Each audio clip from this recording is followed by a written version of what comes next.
You have 68 wins. You cannot 69 Mina. I am that reminder that no matter how far you get in life, there's going to be someone like me, born with much more than you do, who can cash in and take it all away at any moment. Now, you know what? Now, I don't know who you've been talking to, but it's obvious that you hadn't talked to me. I pull rank around here, and everybody better remember that. Ooh, follow the white rabbit.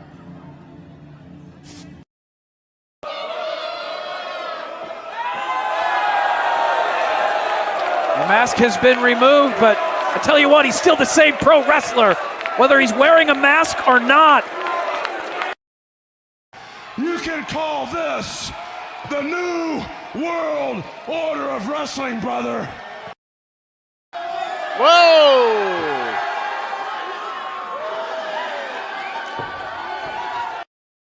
We got a mom in the front row who taught her daughter how to suck dick. None of you can handle Tekla. None of you can handle the Sisters of Sin. And none of you silly bitches can handle the Triangle of Madness. Oakley has Trey. Look at the speed, the rotation, the impact. What is going on, everybody? Welcome once again to the Saturday Shenanigans, hosted by yours truly, the Renegade J.J. Williams. Hi, guys. Hi, guys. CM Punk drama bullshit to the side. I still consider Heyman the worst AEW champion they've had. First of all, we're going to bring in Walter Cruz. I said that as a joke when, what's his name, did his promo Monday. He said, I'm from a prestige university. I said he majored in Steiner, man. We've got the Heb man, James Hebert, in the house. I do really cool in dumb teams on the internet. Right. There's a lot of shit going on here. A lot of fucking crazy ass shit. Where is Noah JD? Well, say his name and he appears, because we believe in Noah Foster. Fuck is this intro? It is one of those things where as fans, we do have these desires for what we want to see, but sometimes you can't always get what you want, and there are reasons you truly don't get what you want. I wouldn't even listen to this in Grand Theft Auto San Andreas. What the fuck is this shit? God, rap is whack. Like I said, never been a greater time to be a wrestling fan than with more companies in a more lucrative spot, in a more comfortable business spot, in a sense of mind, it seems, than ever. Again, WWE is not the only one. It is not the end-all, be-all. So let's go back to the Backlash Wrestling JJ Williams to get the official word. JJ, speak! Make sure you tune in every week, because you never know who's going to drop in to join the shenanigans. Catboy is in the house. Hello, my internet family. I say if you want to make them as evil as possible, make them really mad. We have Mansfield joining the party now. What is going on, Josh? Like I told no one when we were in Cleveland, him joining Chase U was just an unfortunate side effect of my shenanigans towards you, JJ. I know how it can get better, Noah. The panel chooses you. Shut the fuck up, Josh. You said that so like. We got some of the intro back. Yeah, I was gonna say. Just like how you and I had lunch together the other week. That was different. Ladies and gentlemen, the King is here. Say his name and he appears. We believe in King A-Train. There are so many believers in Joe Hendry. The only person on this panel that doesn't believe in Joe Hendry is King A-Train.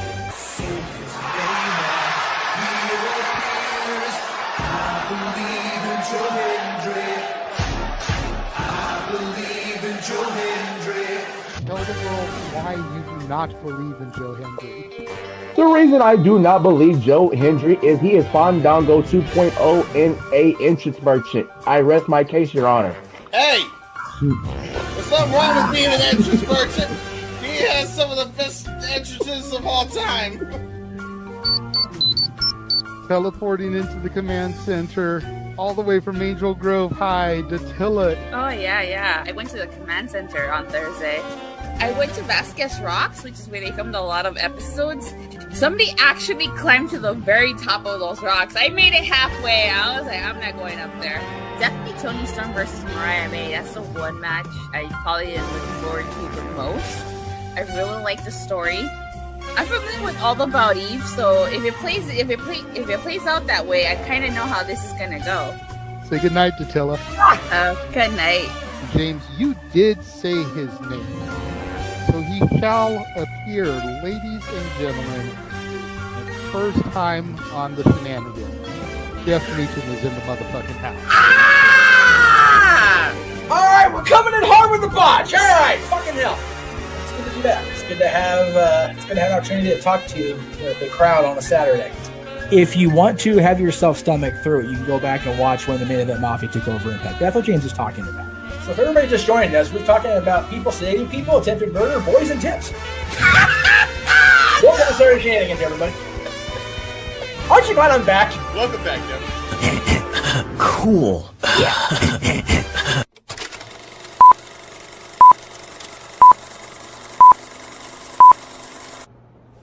Get it? Got it.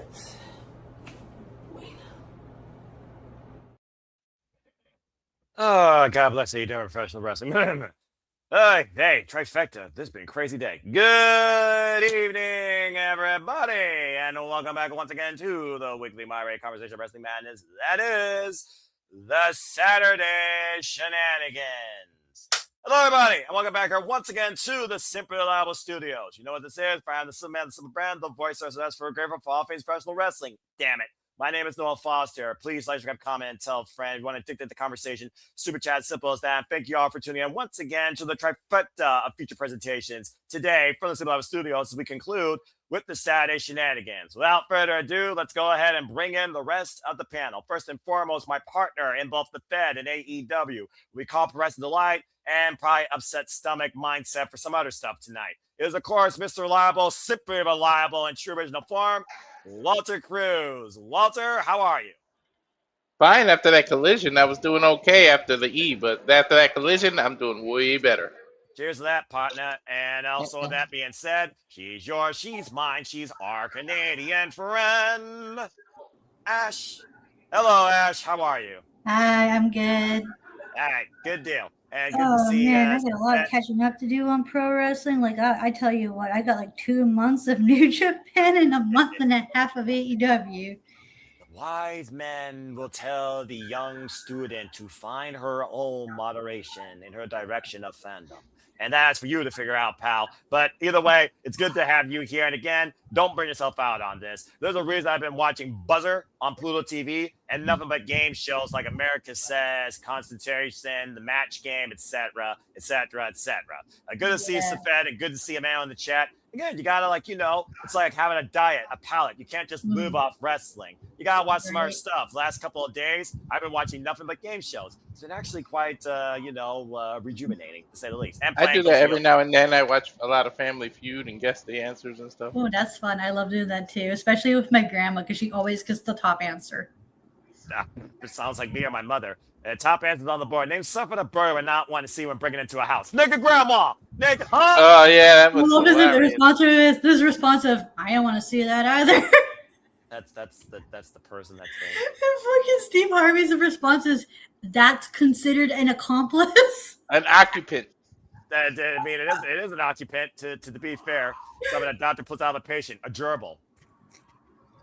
Okay, that being said, it's not fair. I was about to say the whole reason why I haven't been doing that is because I've been so burnt out, and it wasn't because of wrestling. It was mostly due to life, family drama that has since been resolved because the drama was so stressful. Like it ruined my enjoyment of things. Like I was in a really bad place, but thank goodness that's been resolved.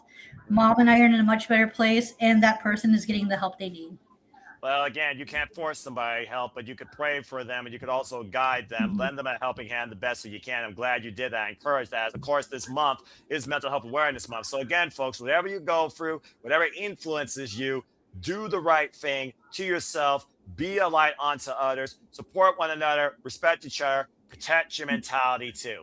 Simple as that in context, but honestly, it's simple as that in life choices if you let it. Thank you. That being said, God bless you, Ash. I commend you for that. And also, God bless everybody prematurely on the day when we acknowledge, celebrate, and appreciate those that are the mothers in our lives, or the motherly figures that have guided us. To all the mothers out there, or the mothers to come, that day is for you. Happy Mother's Day to all of you on behalf of the Civil Lab Studios. God bless mothers. I also want to give a quick shout out again to the family of Ted Turner. As of course, those all affected, I wish them nothing but the best, nothing but, of course, love, strength, and well wishes, and a peaceful endeavor to a man that has redefined television and professional wrestling as we know it. Thank you, Ted Turner. All right. Well, with that being said, with all that mental health awareness and that acknowledgement, without further ado, and with Charles Schultz in the chat, I'm fine with this trifecta. As of course, right now I'm with you Yahoos for the first 2 hours, unless today shows up or we get done early. So with that being said, let's get right into it. So tonight we have a very simple agenda. We, of course, have our wrestling recap.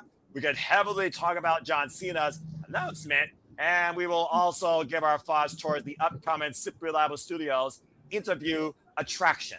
And I say attraction to the highest degree when it comes to this man who always is attraction, cartwheeling. We'll talk more about that later. Let's go ahead and start things off with the Backlash recap. So Walter and I and Statboy Mike, shout out to Statboy Mike, of course, we covered Backlash. It, of course, was a 5-match card. And, of course, we furthered, of course, covered John Cena's announcement. Let's go through the highlights real quick and each match. Walter, I'll let you spearhead things off for the first hour as we welcome Charles Schultz into the Shenanigans real quick. Charles, Avatar Man, good to see you. How are you? Tired. How you think I feel? 3 damn presentations, 3 damn suit changes in 1 damn day. Look, you have to worry about being out of town again until tomorrow. Still. All right, very fair enough, especially the Michigan weather where we got rain crazy here in Toledo, and you're probably going to get more of that as well. Yeah, trust me, I hate that as much as the next. I'm sure you do. All right, let's go ahead and get into things now with our agenda. Backlash recap. We kick things off, of course, with our very first match. Seth, right? Yep. Seth freaking Rollins versus Braun Breaker. A match about proving if he's ready, but also challenging one's mentality versus your known physical capability. Take it away, Walter. Well, of course, it was a good back and forth match. Heavy hitting. They literally hit each other with everything but the kitchen sink. It kept kicking out of each other moves. But, tide changed when, of course, the vision was going to come up. Paul Heyman first jumped on the apron, distracted the referee, which then led to Logan Paul and Austin Theory coming out. But Seth had something for them, was chasing them and hitting them. What the hell weapon he had? A chair. He was chased. It was a chair, right? Am I right? Now I'm thinking about it. Yeah, yes, okay. You are. Charles also acknowledged. He was chasing them, swinging the chair. Obviously, he didn't make any contact. But even if he did, it wouldn't have been a disqualification on his right. But then they go back in. Braun hits that damn crazy ass spear. Well, they say 20 miles an hour, but I feel he's not the Flash. He can't run that fast. But that's fair. He hit that. He gets his 3. It was an okay match, but I could have did without the interference. I really feel like Braun should have won without all the interference, and you should just made him look strong. But decent match. A couple of slip-ups with the Frankensteiners on the top rope. He did go for his stuff, but looking like his uncle doing it right. He gets the victory. It was a good back-and-forth match. I just wish they just made him look strong and like he can do it on his own. I don't like this playing it safe and make him look weak that he has to depend on his group. Yeah, it's one of those things like we talked about, literally taking a page out of Seth Rollins' playbook, whether or not he was with the Authority or whether or not he was with his Shield brothers.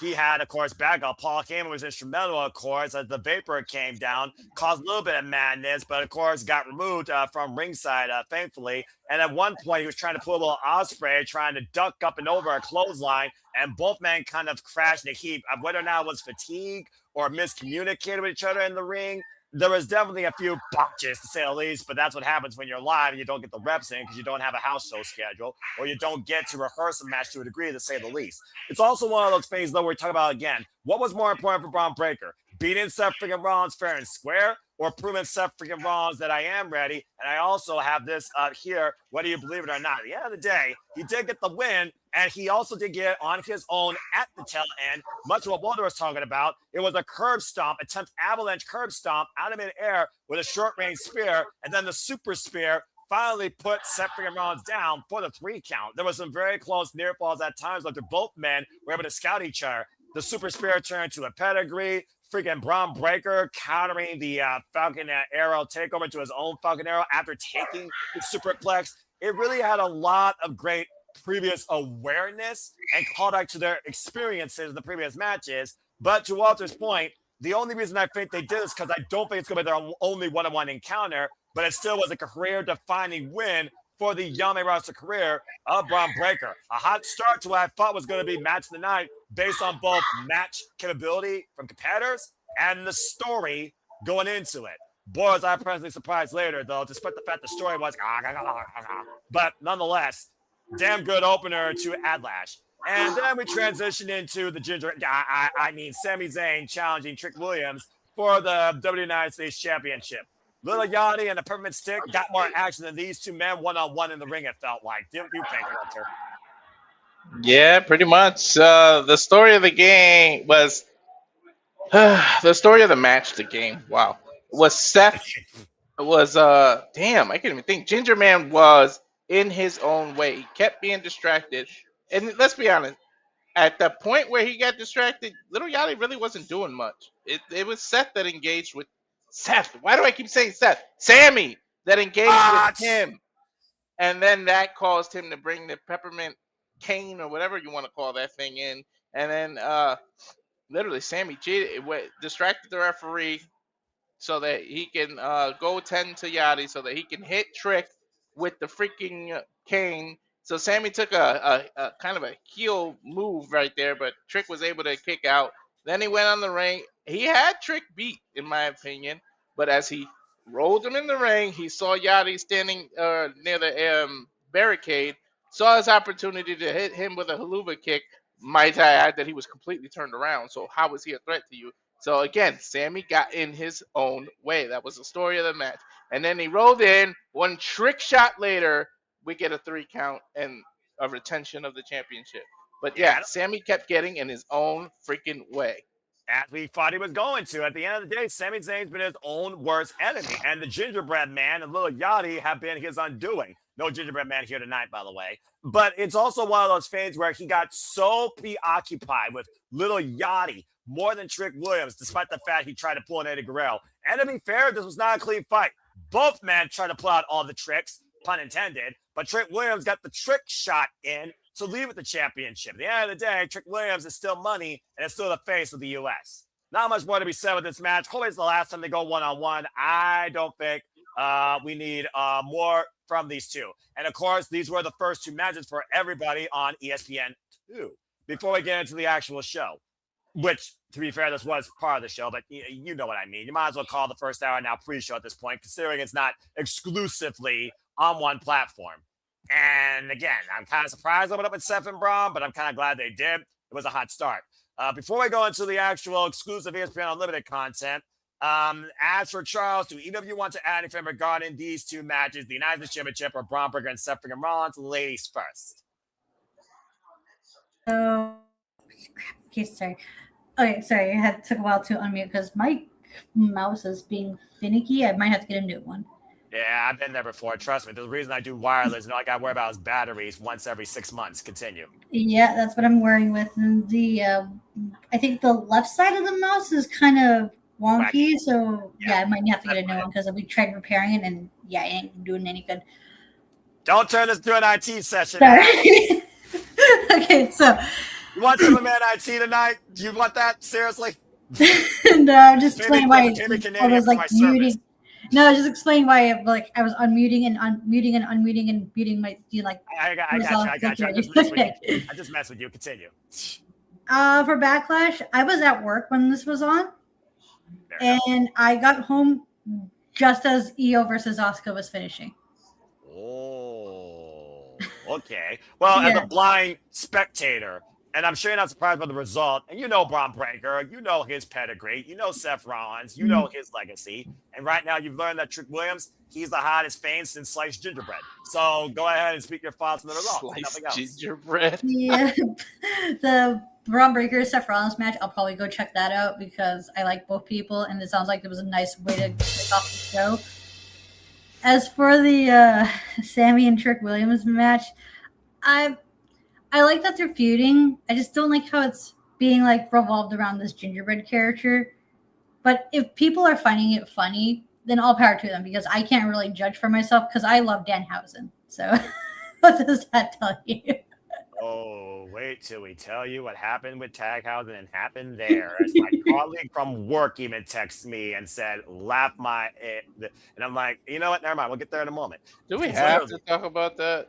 Well, I'll tell you what. We'll let Ash give her speculation, and then we'll see if Charles will curse her or bless her, and then we'll give our simple take. But nonetheless, I saw Twitter clips. I saw clips of it on Twitter. Okay, so she knows. We'll talk more about that here in a moment. We'll talk more about here in a moment. Continue, Ash, unless you're done. Yeah, the bits and pieces I saw of the Danhausen match look so funny. I'm just like, oh my god. This was a PLE match, by the way, folks. I'm just saying. This wasn't TV. This was PLE. And did it need to be on the pay-per-view? I don't know. I guess to be comedy filler, and there's nothing wrong with comedy filler to break up some stuff. Because that's the perfect spot. Because we had two good matches. Have that comedy spot be directly in the middle to cool things off, and then you get to your two main events. NXT never needed to do that in the black and gold days. I'm just saying. But okay. Yeah, but NXT is a whole different thing. NXT was ROH. Let's be real here. And comedy housing. Seriousness. And WWE is always the sports entertainment circus that Joey Styles walked out at in 2006. All right, fair enough. Well, thank you for that, Ash. Charles, your thoughts towards the first two matches before we get into Taghausen. The United States Championship and Robert and Seth freaking Rollins. Go ahead. Oh, I enjoyed it. I enjoy these matches. And yes, please let's stop this feud now with the Sammy and Trick now. Please. That's me. I'm the gingerbread man. Oh, will you stop it? No, you can't say anything for that to you. You said before, and also that one Shenanigans episode with you would. Wow. Long day. Okay, so Charles is tired too. We're all tired. This stream brought to you by freaking NyQuil. I'm gonna need more than that for the month. Melatonin. Continue. Yeah, exactly. But yeah, I enjoyed. No more Sammy Trick feud. Please have Trick go on to somebody else. Just give me Carmelo Hayes a Trick already. That's all I ask. Yeah, I mean, again, and also Braun and Seth. I expect it to continue. I don't expect it to be one and done. They started off on a banger. No kidding. They did. As we fought, again, we think this is going to be a series of matches. Let's not forget, this was literally 1 year and less than a month in the making. All right. All right. Anything else, Charles? That's that. Not really. I just can't wait to talk about my favorite match on the night. Oh, gee, could it be this? Danhausen and Minihausen? Yes, folks, it was a Minihausen. That was the tag partner. It was not Gyro, not CM Punk, not Tony Rhodes, not Hobbs. It was a literal Minihausen. And we saw it coming because there was a segment with a bunch of Minihausens before. Well, what are you going to do? So, okay, so Kip made the mistake of activating the cloning machine, and then the Minihausen comes out. Then they go through the match. They chase each other. These two almost won, by the way. until Kid made the second biggest mistake. He threw the Minihausen into the cloning machine that then reactivated, causing several cloning Minihausens to come out. They all come out, which should have been a DQ, by the way. But anyways, so they all trap. They keep fighting. Miz is fighting them off. He almost won, by the way. When Miz hit that skull crash on finale, Danhausen barely made it in the ring to break up that count. Then, of course, the pump kick out of the corner, and we ended this bullshit. To be honest, we were all talking about sports, and I think we talked about AEW at some point. We talked about American Gladiators. American Gladiators, yeah. Because Miz got done hosting that before coming back to WWE, and I got done with the season. And again, incredible 10 episode series. Go watch it, folks. Amazon Prime. So yeah, that, in a nutshell, that's what it was. It was the bathroom break. Yeah, we haven't. I mean, you know, we've used that trope with the Fed for how long now? Boy, was it. I mean, if nothing else, everyone got fun, entertainment, drunk or sober. It caused Mikey to drink vodka, so there you go. What does that tell you? Yeah, I kept making short jokes the whole time, and he was taking mini shots. So, I mean, if I had a bottle of Blue and Russo, I probably would have went through at least half the bottle. But again, I'm 99.7% sober. I still question my life decisions, including this virtual contract.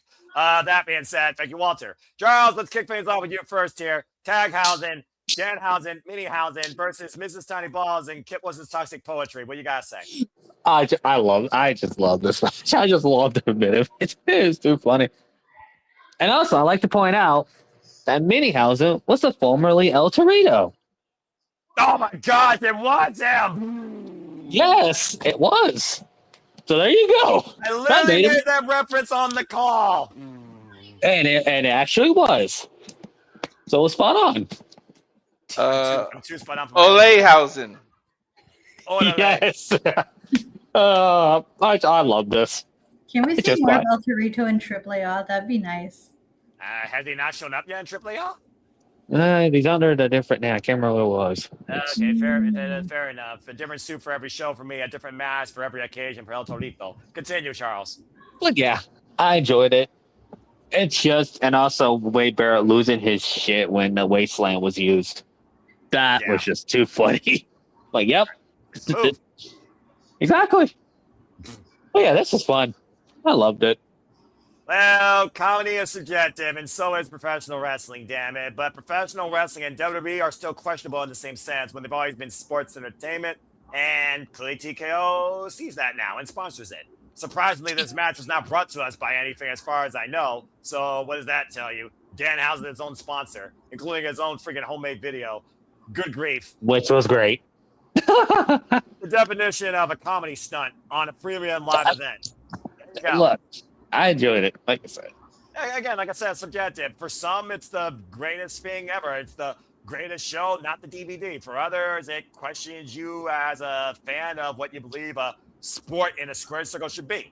But then again, if you're a WWE fan, you should already question your own decisions. Just saying. We're all questionable. All right, thank you for that, Charles. Ash, go ahead. Your thoughts on Minihausen and Danhausen. Could you see them tag again? Was this a one-off? Would you like to see them challenge for tag team championships? Are you surprised that Miz and Kit Wilson were the ones on the end of this comedy losing fest? Do you think the Miz and Kit Wilson now will leave Danhausen alone, or will the curse continue for both of them? Go ahead. And don't worry, Ash, you don't have to keep it short. I mean, I'm sure enough as is. This is sponsored by Short Puns. This is sponsored by Short Puns by Walter. You stop that. Go ahead, Ash. What I lack in height, I make up for in width. So I'm a bit on the chubby side. Oh, I see. So my mind went somewhere else for me, but I don't blame you for thinking that, especially because who's talking. So this is not the late night show. We're not doing them. No, you said the most craziest statement of that, so you can't say anything. To be fair, I heard what you said, to be fair. To be fair, it was a one-on-one conversation. That wasn't Noah Foster. That was Noah Ferguson. But go ahead, Ash, and continue. Yeah, this sounds like, I think this is a one-off. It sounds like it'd be a fun, silly match if you're into that type of comedy.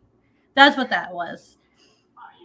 I don't see Danhausen and Minihausen tagging anymore, but I do see a lot of more with Danhausen going with Kit Wilson and The Miz, and the curse is still going on. Of course it is. When will it end? Maybe at the spot where it started at WrestleMania. Can they drag it for that long? Maybe. I'd be all for it because I love silly, goofy shit in wrestling, and this is for me. Like I said, there's an audience for everything, for everybody. To everyone their own, and we respect all outlooks here. Wrestling is subjective, but there's the comedy, there's the competitor. All right, no thank you for that, Ash.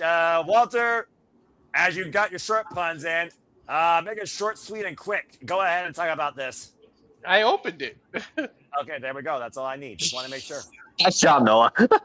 Well, I just wanted to make sure that he got all of his short jokes out of the way before we move on to some actual serious shit. Yeah, sometimes I do come up a little short.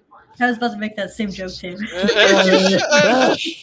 Don't make fun of my shortcomings. Right? I was about to say, don't sell yourself short now. Right? Noah looks at the face of all tales tell no lies. Exactly. Or it could be cursed. Well, don't be cursed, people. We can only tell so many short stories, okay, guys? Oh, I missed this. I missed this so much. Laugh, Noah. I think he's a little short-tempered. Hey. Oh, this is why I love being part of this. I miss this so much. Poor Noah. Come on, Noah. Be very nice, but don't be very evil. Oh, Lord, I'm surrounded by buffoons. Oh, Noah, you love it. You know, there's medicine if you're that insecure about your own height down under the belt. I'm just going to leave it at that. All right, let's go ahead and get back into our. See that coming. Not sponsored by Blue Chew. Or Niagara, because The Miz has proven to us already he has tiny balls. Let's go ahead and get back to That's a hard joke to make. Actually, I think that would be soft, but that's a whole different conversation. Let's go ahead and move on, shall we, to something that's not sponsored by hentai. Let's go ahead and talk about Asuka versus Io Sky, shall we? Asuka versus Io Sky, battle a student versus senpai. Don't bring a knife to a gunfight, folks. Anyway, let's go ahead and get back to this because, again, story element missing aside, I was thoroughly impressed with this match. Between the transitional offense, the counter nature, the overall history and awareness of these two, the sudden moments of fury and offense, the great scouting by Io Sky when it came to one of Asuka's secret weapon. And here I thought she was going to pull like a Great Muta or a Shinsuke Nakamura. Overall, I don't know necessarily what to think about this because in a way, it felt like what Shinsuke Nakamura and AJ Styles was. It was like the swan song of their wrestling love note to each other. And while one was on the verge of retirement, we knew they were on the verge of retirement, at least for up to a year before Gunther holding at the Royal Rumble. Did we possibly witness the last thing that Asuka wanted to do in her in-ring career against her greatest student? Because Io Sky won over the moonsault and the smartest point of the match, using a portfolio folder to block the mist of Asuka was bloody effing brilliant. At the end of the day, she survived the Oscar, tried to apply it herself. She found a way to counter it, almost caught her in a roll-up. As we talk about Shayna Baszler, when you're in submission, you literally leave your own body at risk to be caught in your own move. Asuka and Io Sky shared multiple near falls and counter submission moves, slowing the heart rate down at one point. We thought Io Sky was out, but she fooled Asuka. Shades of Japanese wrestling. There you go. It literally felt like a strong style bout. This was my match of the night, despite the fact the story got kiboshed. These two gave me an in-ring click. I didn't think WWE was capable of that without a story because they rely on story so much and the story under-delivers sometimes. But I was thoroughly impressed. I'm glad Io won.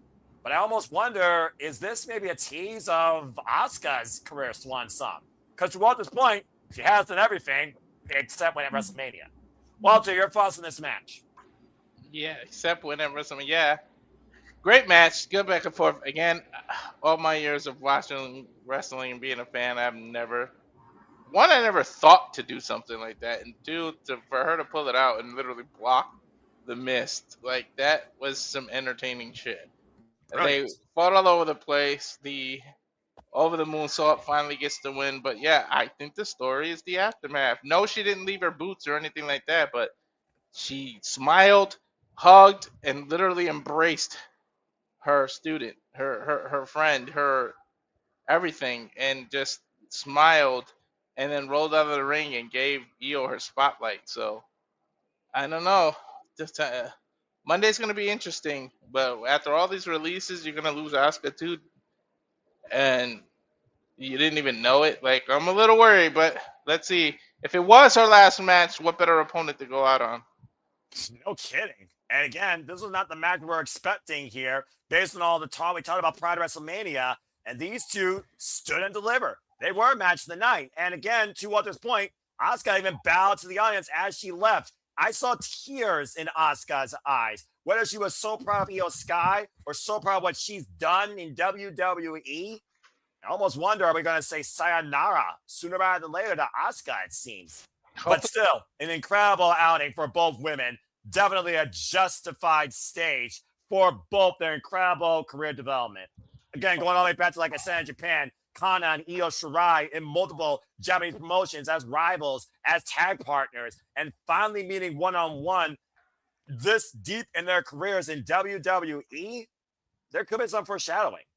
I'm just hoping that the crying was that she realized she's actually passing the torch, and it's not that she's not done. Because people, when people can say that they're done, you can see that there's not anything left for them to do. There, we just mentioned it. There is something for Asuka to at least do at least one time. Just give me one. You're just looking for the one. I know, Walter. You're just looking for the one. But hey, it really comes down to, again, does she need to do anything else, honestly? For Io Sky, I think she needed this, honestly, because she's now on her own. Women's champion, technically a Money in the Bank winner, even though she won the title. Still the counts. inaugural Royal Rumble winner. Yep. She's done literally everything you can think of for a singles career, except now this mid-card title. She didn't win that. She's been a tag team champion, so she got to win at WrestleMania and then maybe win like the Intercontinental title or something like that. That's about it. Time will tell. Again, time will tell. That being said, let's go to Ashinian Pro Wrestling friend first here on the panel for some follow-up thoughts. And to your point, Ash, you did come home pretty much at the end of it. You kind of got the gist of it. What is your outlook on this and this match and your thoughts? I love this match. Like, I don't think it was like the tail end, but I think I missed the beginning portion of it because I did watch the big bulk of it, and I absolutely loved it. Now, if this is Asuka's last match, what a match to go out on. But because I don't think this is the last we've seen of Asuka. This is her finishing the story she had with Io, with like some parts missing, like a big key part missing. But you know, WWE Creative is going to do that shit. But yeah, so yeah, that didn't take away from the match. The match was good. If this is Asuka's last match, what a way to go out on. But if it's not, this is a nice way to wrap up the story. And she's probably going to take some time off because Asuka has done this before where she'll finish up a story, take some time off, and then come back when she's needed. Well, she certainly has the tenure to do that, so I can definitely understand. She took time off for like mental health last time, didn't she? She was being cleared, and then she just stayed off. I'll tell you the one thing, for a fraction of a second, when they both hug, I swear I thought Asuka was going to miss her or forget No, knock her I out? swear. I thought Kairi Sane was going to come back, and the three of them were going to embrace. Oh, wow. That would have been for like really a fraction of a second. That would have put the crowd on their feet. Oh, yeah. Oh, no doubt. Honestly, no doubt. All right. Well, that being said, figure for that, Walter Nash. Charles, close this thing out again with Io Sky beating her senpai. She's honestly over everything at this point in WWE. There's no higher goal for Io Sky besides going back after the Women's Heavyweight Championship, which of course she previously held.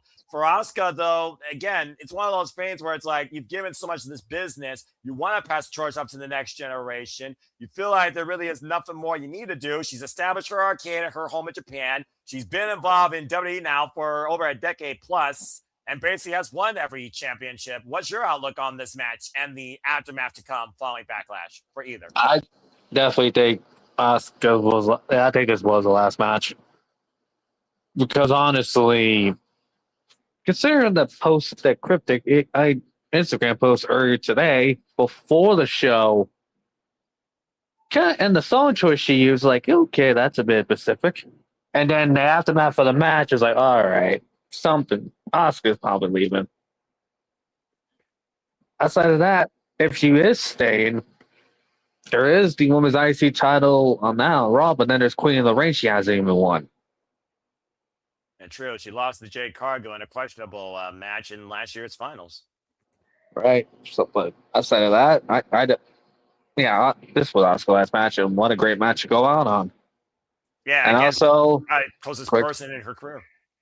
And also, I was on the same boat with Walter. I was so thought for a second, freaking Kyrie was going to show up and hug Asuka and Io. That would have been such a magical moment of closing the book on what felt like a lesson in humility for Asuka, particularly. Because at the end of the day, look at the match. Asuka was humbled by Io Sky, her greatest pupil. And I don't think she could have been happier, honestly. Yep. All right. Well, we'll see what happens. Either way, congratulations to Io Sky and Asuka. This is it. Arigato. Okay. Now let's see what you all think of John Cena's history groundbreaking announcement. For WWE brings us, well, no, let me take that back. John Cena exclusively brings us now the John Cena Classic. It will be a brand new tournament highlighting the superstars of tomorrow, NXT, against today. A new championship will be crowned, honored in John Cena's name, what he stands for. And this tournament will be defined by John Cena's pedigree of hustle, loyalty, and respect, where wins and losses may not matter, but the fan vote does. Here are a few clip notes for you. This is going to be an annual WWE event where main roster stars will face NXT prospects, much like how they built what John Cena did with last year's Shenanigans event, even highlighting that Soruka, Javon Evans, and Robert Thurman were all involved that night. And surprise, surprise, they're now all involved on the main roster. The John Cena Classic will completely redefine how a champion is crowned in wrestling. Rather than booking based on wins and losses to determine a victor, it will rely heavily on crowd support or respect earned. Matchups will focus on current roster versus up-and-coming NXT. The voting, though, the fans will vote who they believe deserves to be called champion based on just a connected pedigree, not a competitive pedigree. And, of course, the twist, again, you don't even have to win the tournament or through matches. You just have to win through pure support with unmatched heart and hustle. And it will be a brand new title in WWE, add to the number here, that bears John Cena's name and will be awarded at the inaugural tournament by John Cena himself. This has been a lifelong project that John Cena has poured his heart into to make a reality, to redefine the future of WWE as we know it. How fitting, by the way, something like this, where he talks about how important the noise is for a WWE superstar to be receptive to be received from, to be heard through. Now the noise will define a championship that is one of a kind, courtesy of John Cena. With that being said, let's go around and get y'all's thoughts towards this unique, groundbreaking announcement that will redefine an outlook of the WWE and the WWE Universe as we know it. Thank you to John Cena. And whether or not this is more of a popularity contest where you just wrestle in the ring to showcase what you're capable of in order to garner a reaction versus competitively win a match to earn a title. Just saying. Charles, let's start with you. What do you think about this new concept that John Cena is bringing? I will admit, I was totally caught off guard by this. Right? I was thinking it has something to do with the launch date for Club WWE. That's been heavily teased, that Cena's heavily involved with. And fair enough, a promo was played prior to this. I thought that was John Cena's announcement. It sounded like. Continue. Nope, it's this. But now the question is, the voting thing still needs to be kind of answered first, though, of how that can be done. Because we're still left on vagues on that one. Correct. So we got to figure that out first before, the the voting part begins. But outside of that, and what month this is going to happen too. Outside of that, I love it. Take it what they did for Saturday night's main event for Cena's last match and apply it more here, but making it different. Makes me wonder, is it going to take place at Saturday night's main event type stage and presence, or is it going to literally become its own PLE? It is an annual WWE event, but again, is it going to be just called the John Cena Classic, or how NXT used to do the Dusty Rhodes Tag Team Classic across NXT episodes? And it's just one of those things right now. How deep does this go? Is this going to apply for both men and women? Is the men and the women going to be a conjunct thing where only one in the end can receive the championship? Yeah, there's still some details missing here. But I will point out, I was a problem if it's a separate thing. I mean, hell, John Cena called the freaking Iron Survivor last year that shocked the world, Kendall Gray, and she right now is the only woman I truly care about in WWE because she's a wrestler. She's got the graps. WWE don't fuck her up. Anyway, thank you for that. Charles, Ash, what do you think about this? Yay, more tournaments. I like the concept. It's something new. I'm just looking forward to how this is executed because I want to see before I place my judgment on it. I'm going to see how it plays out first because I've seen people already complain about it, comparing it to other tournaments, and I'm going like, y'all, the water hasn't even boiled yet, and you're already complaining about the food. Let it cook first.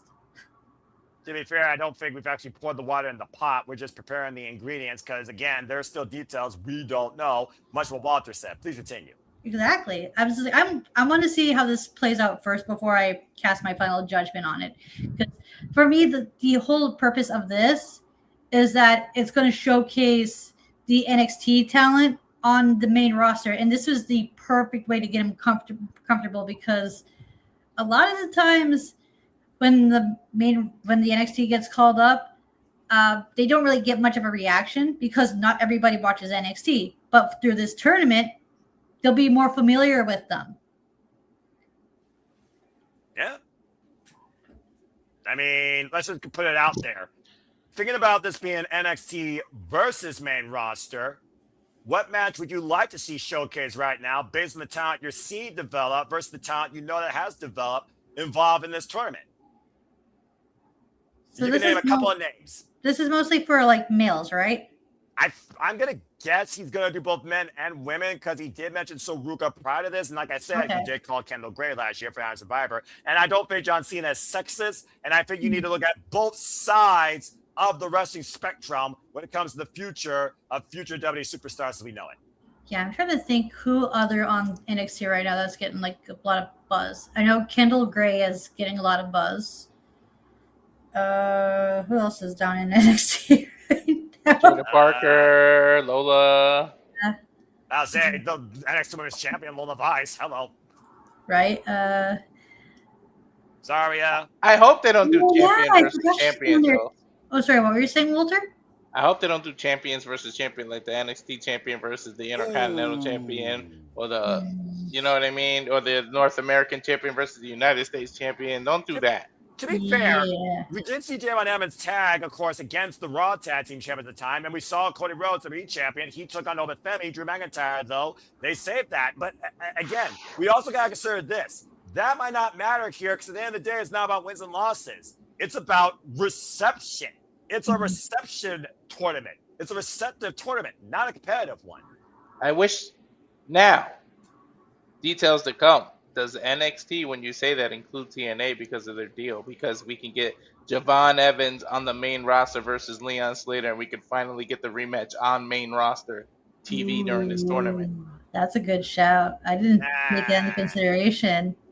Then you got people buying into the conspiracy that TNA is nothing more but a farm for NXT for WWE. I don't know, man. I mean, again, I think I know what you're about to say, and I kind of can agree, but I feel like if there's any hope for TNA to still exist in the future, they need to cultivate their own fucking roster. They got the title back on Late League, thank Christ. Now make sure the Birthright gets a vasectomy and stays on birth from TNA, all right? So seriously, I said what I said. I don't give a fuck what people think. But seriously, it's one of those things now. I'm just trying to think of names here. Zarya, Rhea Ripley, Kendall Gray, Natty, Saquon, Tony D'Angelo, Charlie Dempsey, Ren Sinclair. Oh, Ren Sinclair's a fair shout too. And based on her entertaining personality, I think her and Chelsea Green could actually have a very fun match, honestly. What else? There's so Thea Hale. Oh yeah. I forgot she existed. You can do like Tiffany Stratton. You can do Tiffany Stratton versus Thea Hale, or Thea Hale versus. Just give me Jada Parker versus Jade Cargill. Oh Jesus! You're trying to... Yes, give me 2 Dommy mommies fighting. Yes, please. 2 Tommy mommies. What the hell, Ash? Jordan Grace is a show too. Over TV roster now. I was thinking Jordan Grace versus Thea Hill, actually, the most caffeinated competitor versus the most Jack competitor. Ooh, give me Jordan Grace versus Kendall. Yes. Okay, now we're talking. So again, there's a little bit of ambition with this. Let's call it what it is. This is ambitious. This is an ambitious project by John Cena to cultivate not the athleticism, but the receptive interaction, the connectivity with the WWE Universe. The importance of noise now being an intangible for a WWE superstar is going to be defined by this trial by fire, thanks to John Cena. Yeah, sorry. Sorry, yeah. This is Cena's way of trying to take the dirt off the ground because he was accused of burying so much. Look how much he's focusing on new talent and up-and-comers. Because how often in his career was he accused of being somebody who buries everybody? This is his way of trying to open the grave back up and let them come out. I mean, he said, to your point, Roman Reigns, he got schooled how many times when he first faced John Cena? Remember that promo about No Mercy? To your point, what was that key phrase John Cena said? Dude, I can't tell whether you're blind or stupid. Look and listen. They hold the keys. They always have. They always will. And what was that surrounded by? The noise, the reception, the connection. That right here is what defines the John Cena Classic. That intangible it. I was about to say, it's all about perception, but who's to say it can't be perceptive and competitive as well? Like, for example, 10 years ago in the Cruiserweight Classic. Yes. Isn't that how Cedric Alexander got signed? Not for just because of because of how competitive he was and the reception the fans got. Yep, he was just signed right then and there, was he not? Him, several people. Yeah. CUK was founded on that. To your point, God, I missed that brand. But then again, it did kind of ruin the UK scene. And now pro wrestling is doing great things for women's wrestling, but a whole different conversation. But yeah, this tournament more defined by perception versus competition. It has me thinking. But based on some of the matches we just talked about, I'm kind of excited to see what it's going to be. Charles, go ahead, Matt Walter. It's funny that it's announced a few days after Owen Hart's birthday, and then the same day, the AEW announces that they're going to release the bracket of their Owen Hart tournament. Because pretty much that's what this is. And stay tuned, folks, because I might be crazy fucking enough to go into business myself just because of that, because I love that tournament. I respect Owen Hart. I might cover Wednesday Night Dynamite. Stay tuned. Not official, just thinking. If nothing else, I might just go live afterwards and talk about the bracket because I love the fucking Owen Hart Foundation tournament. That being said, Charles, I did see your hand. What do you want to add towards the conversation based on what we've been talking about here? It's going to be interesting, and a lot of names could end up. And I can't believe I'm going to utter these words out of my mouth ever. And might make Noah question me while Ash is probably going to smile at me. I have just jokingly feeling because Chris Salu debuted in NXT. Yeah, that's now Naraku. Now, yes, and I like him now because of that villain name. But that's an anime fan in me coming out. Anyway. And I love how I said that. Look at the smile I saw on Ash's face when I said that. I understood that reference because I was trying to figure out, I was like, where have I heard that name from? I was like, oh yeah, that's the main villain from Inuyasha. I used to watch Inuyasha. I loved that show. All right. I can respect the anime outlook. I acknowledge that. You're Blade Brilliant. I respect that, but this is not your pop culture contest. The students start with Tilda. All right? Settle down, you little bat. Continue, Charles. Outside of that, which I knew I was going to get a smile with that one. So there you go. Impressive job by both of you. Continue. But aside of that, I'm looking at a tournament style, which is just like the way Cena was saying. It's like matches, like don't know how this is gonna work, but it's gonna be good. However, though, if somebody was in the tournament that Cena mentioned during that promo, that man probably win it instantly. Okay, I wonder who you could be referring to. Dare I ask? Obafemi. It was like, yeah. Dun, dun. Hey, I ain't complaining.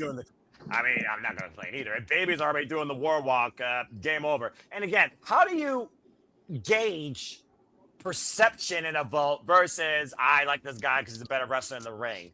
They're going to have to really play this very uniquely so it actually is what John Cena intends it to be versus a glorified fan vote tournament. Exactly. It has to be unique on this. It has to be different. And just see when does it take place, what month, if it is. I have a feeling this is going to play this December. How do you control the voting as well? How many votes per person? How do you track that? How do you configure that where the person doesn't go like a freaking dip bird out of water, just hit vote this, vote this, vote this, and just have keyboard actions. You know? I want to know what the vote's going to look like. If it's going to be like a spinner, what's it going to be? Google form? I don't freaking know. We don't know. We don't know if it's a championship or somewhat trophy-ish. We don't know what it's for. He did say title. He said champion. True, but you never know. They, could flip it differently. So I mean, we've seen a giant, super expensive belt that no one wears. We've seen diamond rings. We've seen crowns. We got 25 different belts in the WWE ecosystem alone. So trophy wouldn't surprise me because it's not like, here's another thing. The person that wins this, it's going to be an annual thing. So do they defend it annually? Do you just gloat about it for the next year? Is it something that's a physical manifestation that follows you the rest of the year? Or is it one of those things like, okay, photo op, here's the thing on your graphic, beep, you're the winner of this tournament as a stat. How deep does this go? And I will say this, I do think that maybe crazy of me, that probably might tie the vote to the Club WWE. I can see it actually being Club WWE where you get to vote. That's probably what could be. You want to get that new thing. It's like, well, use that for the voting thing. I mean, again, it would be exclusive, but again, you got to still figure out how to gauge that. I'm just going to say this right now. I think anything that involves a vote outside politics, which already as controversial as it is, I still think it's rigged. I still think a system somehow is manipulated behind the scenes by somebody to make sure we want this person to win. I think it goes with anything, honestly. I don't think genuinely any voting system is 100% honest and accurate and unbiased. I don't. Sure on that. Do we need to mention the Wrestle Kingdom thing where Naito, kind of didn't get the main event? I mean, that's one of the earliest examples right there, and Tetsuya Naito went ungovernable because of that. And I could be here. Tuesday, Cyber Sunday. Yeah, with a Shell Benjamin match, where basically they all legit called on the fly the entire match. Because they probably weren't expecting Shelton to be in, and they had to call a lot of things on the fly. Can you trust technology to remain integral in your data and voting activities? Didn't Shawn Michaels get a match they didn't want him to have either? Yeah, because they wanted Edge. They wanted Edge. They were building up Edge, but then, Shawn Michaels in the tournament. And the voting. Yeah, look what happened. The same thing for the freaking Piper thing. So they want somebody else to team up with Flair, but they got Piper instead. So be careful what you put in this, folks. The voting thing, because it could go a totally different way that you wanted. Well, again, the power of paper that's no longer used. I'm just saying. All right. Does anyone else have anything further to add before we see what's to come from this later? Going once, going twice. Okay, John Cena, good luck with this project. I hope it doesn't bite you in the ass, or the WWE for that matter. What's it going to be sponsored by? Your next movie? Okay. Well, he did say, I hope it works. He did say. So even Cena himself's like, hopefully this, like, I hope this works. This is a whole new freaking territory for John Cena. He's not competing. He's hosting. Yep. Good luck, John Boy. You're going to need it. All right. That being said, let's get down to brass tacks. Let's talk about the main event. I wonder if he's going to be the guy now that kind of just does that just transitions now into the main event to hype it up, because 2 events in a row, he's pretty damn good at doing that. Let's go ahead and talk about Roman Reigns versus Jacob Fatu, family versus family, guy that has everything versus the guy that wants to take everything. Roman Reigns, Jacob Fatu. Let's see. How do I put this simply? It was violent. It was physical. It was damn sure personal, and it's only going to get more volatile. I think that sums it up nicely. Well, take it away. Your thoughts on this? It was a car crash, literally. These two ran over each other. Like, if this is how they treat their family, I don't want to be their enemy. Like, jeez. But they literally took the best of each other's moves, the spares, the pop-up Samoan drop, the top rope. What the hell did Jacob hit him with? Swanton bomb at one time. I've never yeah. seen him do a WWE, and he ate Roman's knees for it. The moonsault, the jumping moonsault, which he finished many of people with, and he literally had the Tonga grip 2 or 3 times, but referee took quite a few bumps. That's the strongest referee I've ever seen, because usually like a leaf blowing in the wind, when you blow towards the referee, they get knocked out for 15 minutes, but he was actually there, a little out of position on some of the covers, but I think the story was more the aftermath after the match is when Jacob couldn't take no for an answer. The fact that he lost bothered him, and he just stayed on Roman. He would not let that death grip go. He literally hit Hurricane Helms with a super kick. I think he pushed Jamie Noble out of the way. Jordan, Kurt Angle's illegitimate son, and then he literally gave the Samoan drop to the ref. He hit Adam Pearce. He cleared everybody, left the ring, popped back in the ring, and choked the hell out of Roman Reigns until Roman was literally couldn't breathe and was coughing up white stuff that wasn't spit. So, I think the aftermath is a story, and this ain't over by a long shot. I know Roman told the Usos not to interfere. I just don't get why they didn't come out after the match. But, I mean, would you want to mess with Fatu when he's in that mood? So, I don't know. They might have played it smart and safe, because that was scary. Yeah, shout out to Papa Gino. Gino was there live. Of course, my first edition brother, who's sharp dressed like I. He was with Matthew and Dwayne and C-Rod, enjoying the activities that was WWE Backlash Live.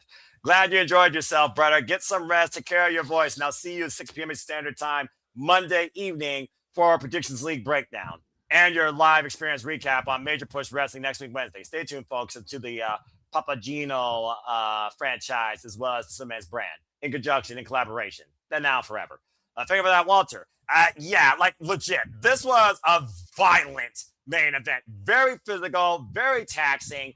I truly felt like Roman was fearing for his life at times, because Jacob Fatu was a man on a mission, and it was like no damage could affect him. Many a times it was a pop-up into a freaking Superman punch. It was moves out of mid-move, rocking Jacob Fatu just to stagger him until he took him down for the freaking spear. 2.5 attempts. Hell, the first damn move, Fatu kicked out before 1. Target death kick immediately was applied as Roman Reigns tried to assault the hand during most of this match, and the announce table finally got destroyed, by the way, as Fatu powerbombed the man at ringside. At one point, we thought Fatu had the World Heavyweight Championship. He came that damn close. At another point, rising from the dead, he literally caught Roman in the target death grip, and much like we talked about earlier, Roman slowed down his heart rate to a degree, and someone was able to survive, and this was the point where the referee was like, crush in the corner, and somehow did not crumble underneath the pressure.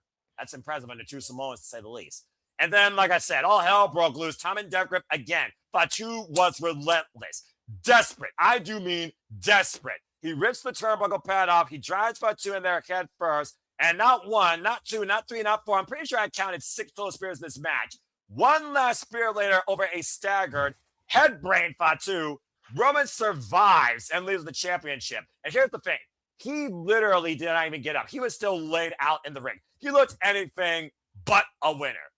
And then Fatu went full mental on the tribal chief and tried to fucking kill him. Not once, not twice, but 3 times. Assaulted W officials, threw the friggin' general manager out of the ring. He even popped up Samoa and dropped the damn referee who he blamed for the loss. I don't blame him. At the end of the day, Fatu got screwed in his mind, maybe some fans' minds, because there was dueling chance during this match, and Roman Reigns survived. Tribal Chief's pride has to be hurt, but I do think this is going to become very volatile. This might become a leap for former tribal combat, because I don't think Roman's going to sell for this. At the end of the day, this is a civil war, I think, in the Anali families that are brewing, especially with Jacob Fatu paying homage to his father, Haku, bringing the tongue and death grip for that reason, because that's the move that brought that family so much in this business. How driven, how desperate, how dangerous is a man with nothing to lose and everything to gain when he's not fighting for himself, but his own family? By the way, this man is the husband of a lovely wife and the father of 7 young women. Just saying. That boy needs the money, bruvs. All right? But yeah, this was actually a very, very heavy, enduring match. I think for Roman Reigns more personally than Jacob Fatu. But Jacob Fatu, he really handled himself strongly here in the main event. He's a main event player, even if you didn't think about it before WrestleMania. Where we go from here? Stay tuned. Let's go ahead and see what you all think about this. Ash, I'll start with you.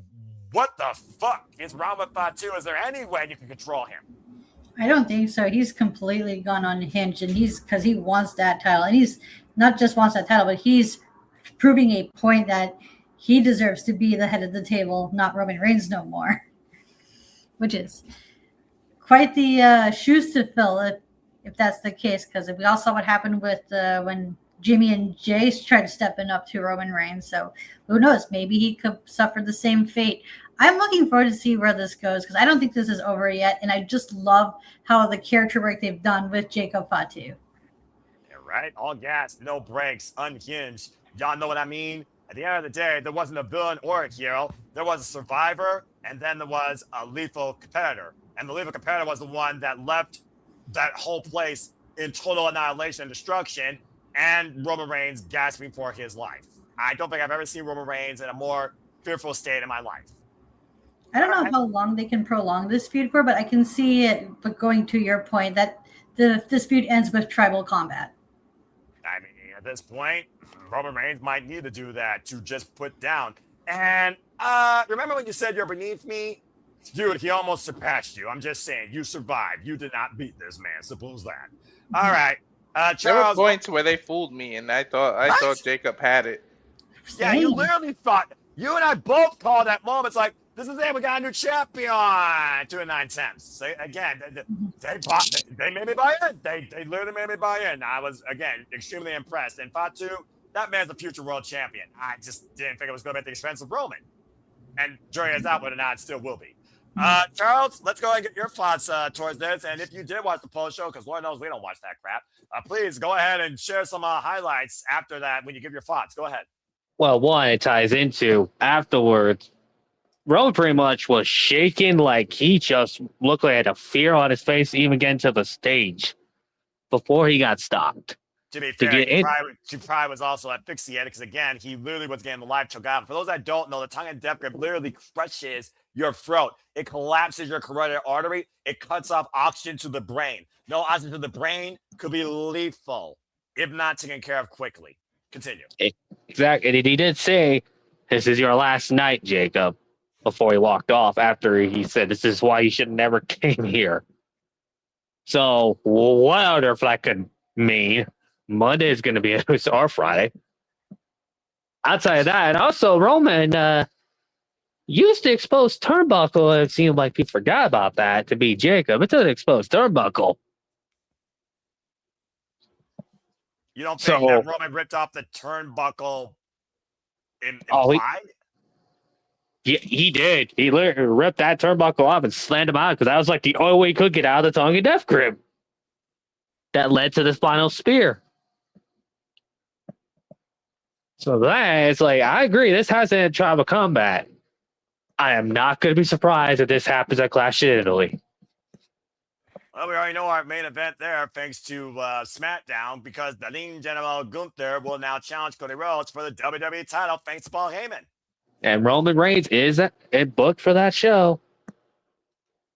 And there's going to be a rematch, and it has to be Tribal Combat with no rules because there's no way to contain. Well, there's no way to contain Jacob Fatu. After what we saw here tonight. It might do some craziness where. So I'm curious why. After Roman saying this season last night, I'm curious what they're going to do on Monday. Is there Jacob? Go on. No, go ahead. Continue. Because I'm just going through my head right now, like, what the hell do you do to a guy that literally threatens your life? Exactly. Consider he attacked everybody, including the Raw GM. By the way, if you see me act a little crazy, UFC's on. Oh, okay, fair enough. That's why they ended a little more early because they had a UFC. It was a double TKO day. Okay. Continue. But outside of that, I expect this to go Tribal Combat. Probably at Clash in Italy. Or not crazy that they might do something where Jacob Fatu might get suspended because of Roman after the actions and it delays until June or July. I mean, honestly, this could literally go to SummerSlam at this point. That's how volatile this could become just after this one night. To your point, you assaulted a referee. You assaulted an official. Yeah, that's at least a fine or a suspension. And Roman Reigns saying this your last night. Imagine Roman Reigns pressing charges against this guy. Also, Adam Pearce was also a thing, too. I mean, he literally tried to rip the man off by his beads. I'm just saying, by his dreads. And exactly. How did that work? Exactly. So this is going to be very interesting coming Raw or SmackDown. Well, probably both GMs are going to be involved in this. Well, at this point, is Fatu part of Raw or part of SmackDown? Well, probably going to be neither. Brent split LOL. Accurate. Exactly. I have never seen this much security between two people during a face-off in my life. This is crazy. There's a lot more crazier ones, Walter. Let's be honest. No, I mean the UFC. This is crazy. They were so afraid they were going to go after each other that they put security in between them before they touch gloves. Damn. Oh, okay, that's different. Well, I've seen a lot of that. That's lethal combat versus tribal combat. And again, UFC, WWE, two totally different worlds, folks, despite the fact that the athletes may not be getting the right compensation, according to Ronda Rousey especially. Anyway, not going there, though. Again, stay tuned. Win Walter and Statboy Mike and maybe I will be covering, those two definitely, they will be covering Gigi Carino versus Ronda Rousey and that entire Fight Night card live on Netflix next weekend, Saturday night. Stay tuned for more on that. Oh, it's next weekend? Yeah, literally, it's May freaking 16th. Ronda Rousey's final fight ever against her dream opponent. Period. Yep. I've been out. I think being out of town too much has made me lost track of time. Great. Yeah, that's fair. And again, based on what I've learned about Gigi Carino, she could legit knock Ronda the fuck out. I knew that for a long time.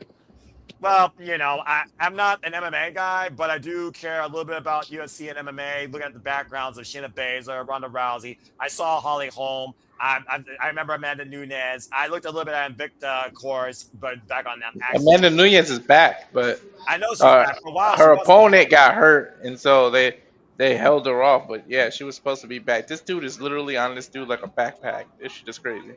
Again, Walter's already doing his prep work, becoming the Marvinello of the Survivor Studios for all MMA. And again, he rightfully holds that title.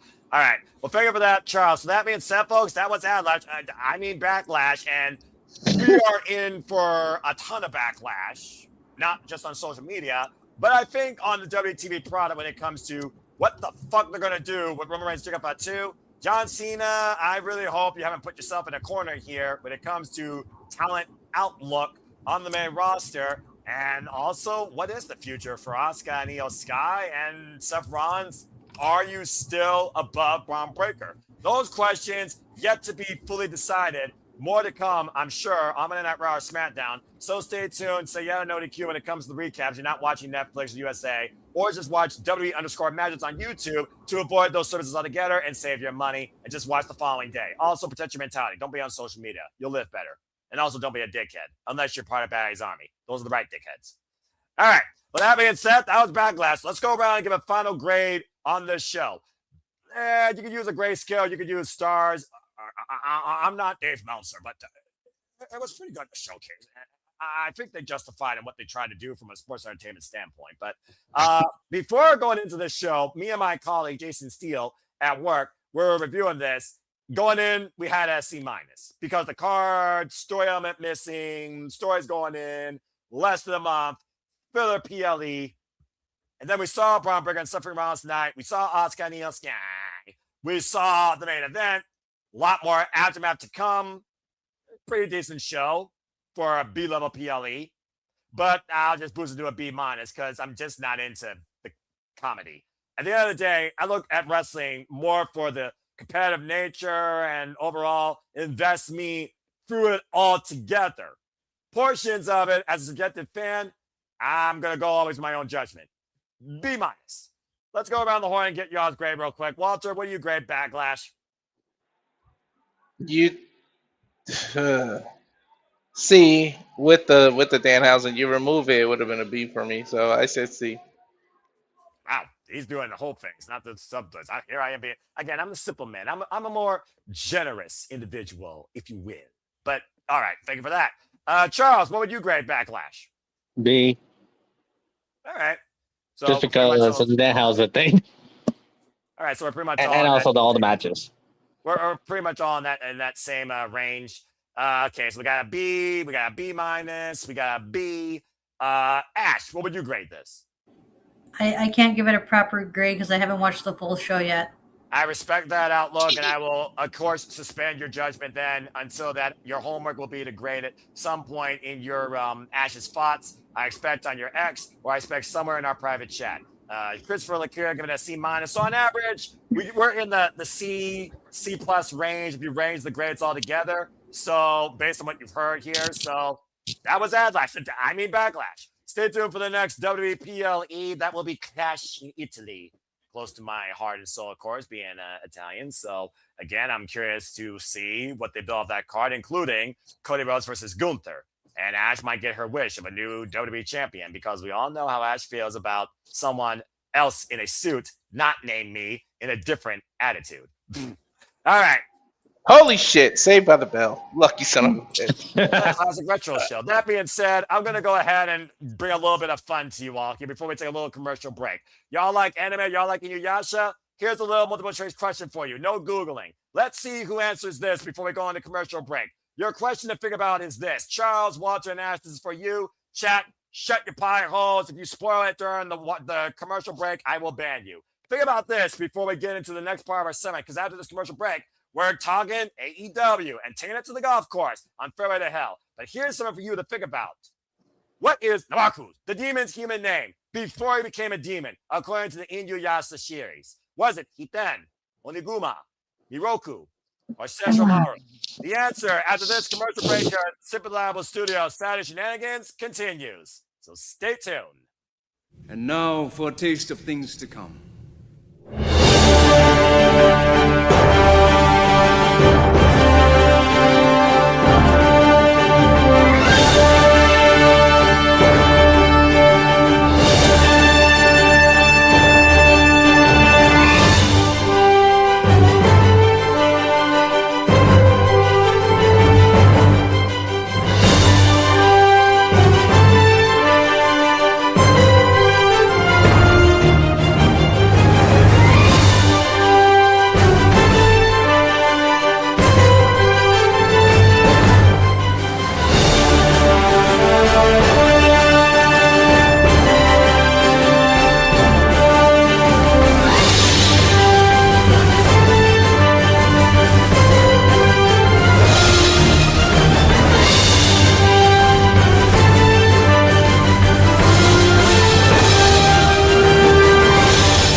Sorry, that last graphic always gives me a bad taste in my mouth. And as always, in a sit-up studio to truly encompass, embrace, celebrate, engage, pontificate, analyze, criticize, react to all the wrestling. And again, this is the question I left for you anime fans out there. What is Abaku, the demon's human name before he became a demon?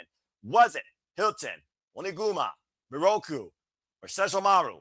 Do you have the answer? Let's go ahead and see if the panelists do, as the Simply Reliable Studios Saturday Shenanigans continue. All right, people, I gave you 90 seconds to get your thoughts on this. We're going to go around the horn and see what you think. We're going to go right down the line. Walter, what is your guess towards this question? I wouldn't call it a guess, but Oniguma. Ask your guess. You're muted. Botch. That mouse. Sorry, stupid mouse. The second option, Onigumo. Charles, your guess. I can't believe this is being asked. Oh, freak. I say the first one? Ethan? Yeah, I cannot pronounce. The only one I cannot pronounce is the last two easily. I can't pronounce the first two for the life of me. Well, Charles, you being the lone soldier here are absolutely incorrect. It is Oniguma, which translates to the demon spider in Japanese. So well done, everybody that got it right. And again, stay tuned for more of this fun trivia action. I only knew that because of my son. My son's an anime head.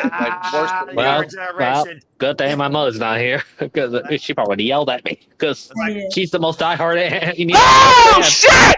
Jesus God! Oh, my fault.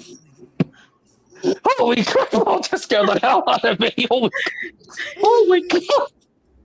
And that being said, I'll mute Walter as he gets himself together here. Thank you, brother. That being said, figure those that tune in. If you want more of this fun anime trivia and discussion and conversation, stay tuned for that Ash, Datilla, and Ash starting their own pop culture podcast, collaborating across the sister channels here at Bad for Wrestling and Raiders of Wrestling here at the Super Reliable Studios. And thank you for participating in this brief little interaction. I think I bring something a little bit more than just professional wrestling to the conversation, knowing who I'm dealing with here. And I like games, and who knows? Ash, you might do better at Anime Millionaire than Star Wars Millionaire. Who the frick knows? I might one day do that. We'll see. If you do that, I'll be in there. I just know about Inuyasha because I used to watch it a lot when I was a kid.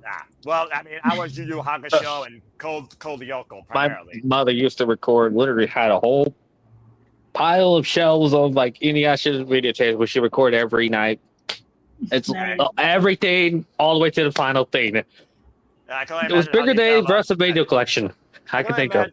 I can only imagine how she feels about the series finale of that show. Between Netflix and Hulu, you might have all the anime. Like Netflix has a lot of them. Well, Crunchyroll is the anime mecca of the internet, and they have more animes there that don't even make it to the Western front because I'm going to leave that there. I unfortunately didn't get to see how the series of Inuyasha ended because the TV production that aired it here in Canada, because keep in mind we didn't have Cartoon Network or Nicktoons, so it would air late at night on Fridays on this Canadian television program called YTV. And unfortunately, the anime block got canceled before the show came to a complete finish. Oh, you didn't have it all swim over there? Because that's what the show was on. Here in the States. Sorry? Again, she's Canadian. Sure. It's different. Well, we do have Crunchyroll up here. That's what my brother uses to watch anime. Oh, okay. Yeah, like I said, if you're into anime, Crunchyroll is the service that you need. That being said, if you're into professional wrestling strictly, you might need to start tuning into All Elite Wrestling. As now we transition here to some of the studios. I got a fun fact. Go ahead. Do you know how long it would take you to catch up on One Piece because of how long it's been on? No, I'm not getting into that. No, I refuse. I refuse to get into that. That is way too long. If you was to start watching 10 episodes daily, it would take you 6 to 7 months just to get to the moderate pace of 2 hours per day. If you were doing 1 episode a day, it would take you 3 years to catch up on that. Oh, wow. No way. That's 4 years. Yes. And you have to worry about which episodes are not filler episodes too. Then that's a more headache. The shortest way is 4 months, 10 episodes. That shit's been on since like 97. You literally gotta have no life in a TV set in front of your eyes at all time to do something Or like that. computer, or laptop, or phone, or anything not to drive you nuts for those long period of time. I was say, I regret that, unfortunately, though. Your brain's gonna turn into rubber, more like the devil fruit that Luffy eats. Let's go ahead and move back into our regular conversation, though, shall we? Nice job, guys and gal. All right, let's go ahead and move on to Fairway from Hell. As of course, the second part of our triple feature today was AEW. As of course, we covered this extremely unique 1 hour collision showcase from the SoFi Center. I never knew how much I needed and loved and enjoyed AEW from an internal golf course simulator. That was fucking awesome. Let's go ahead and talk about AEW Fairway to Hell. Of course, we kicked things off with the AEW National Championship. Can we talk about the stage alone? Because that shit was fucking awesome. Oh, yeah. Why don't you go ahead and talk about the aesthetics from Arcada Aura and freaking Renee Paquette dressed to golf. The ring had little mats aside of them, and there's little chain barricades that lead seriously right into tarp.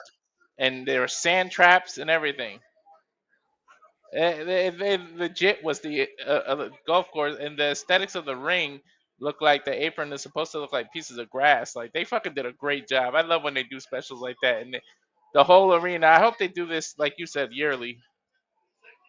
Yeah, because, I mean, this was so damn unique, and they not only made the ring area freaking wrestling-wise ready, they used the whole damn building. That being said, let's go ahead and talk about this, what I want to call this, animal conflict, as it looks like I'm seeing the fastest hour on television, because I felt like I watched wrestling for about 10 minutes, and it was an hour. And legit, you got more wrestling in 1 hour than you did in 1 hour of Adlash. And I probably am reading that correctly by the math, tail to tape. That being said, let's go ahead and talk about this to Walter's point. Take a look at that. That is the SoFi Center where Fairway from Hell took place. And behind there, to Walter's point, is a green with 2 sand bunkers. And it was used during our main event. But Walter, let's go ahead and talk about the AEW National Championship first. I think they use a smaller ring than normal, too. And probably based on the size of the building. They literally had fans along the ring, by the way, as well as you see up and around the stands, both low and high level. It was fucking amazing.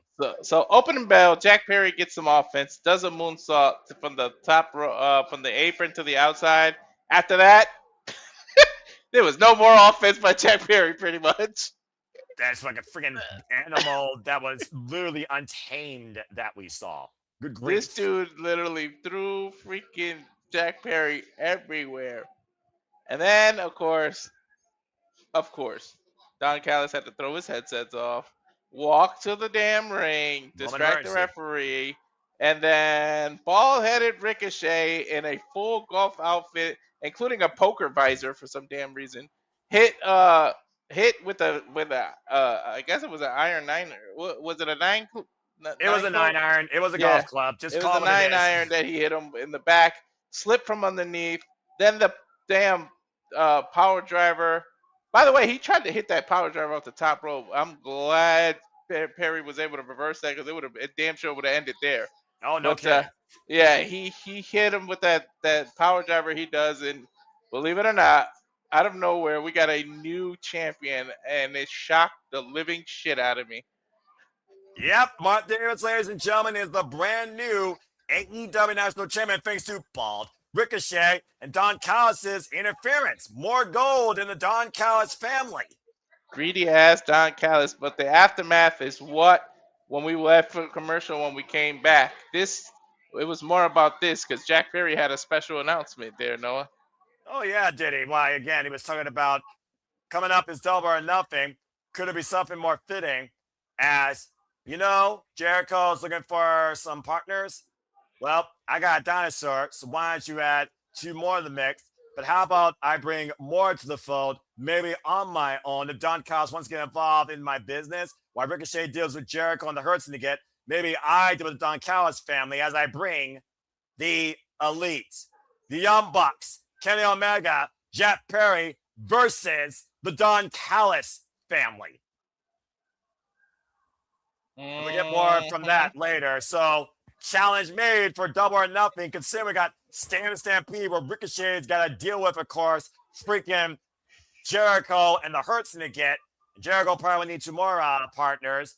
Ricochet is also going to use the Don Callis family towards Stampede. It's all out warfare right now in AEW, and everybody's joining the party, it seems, at Double or Nothing. It's getting a little bit crazy.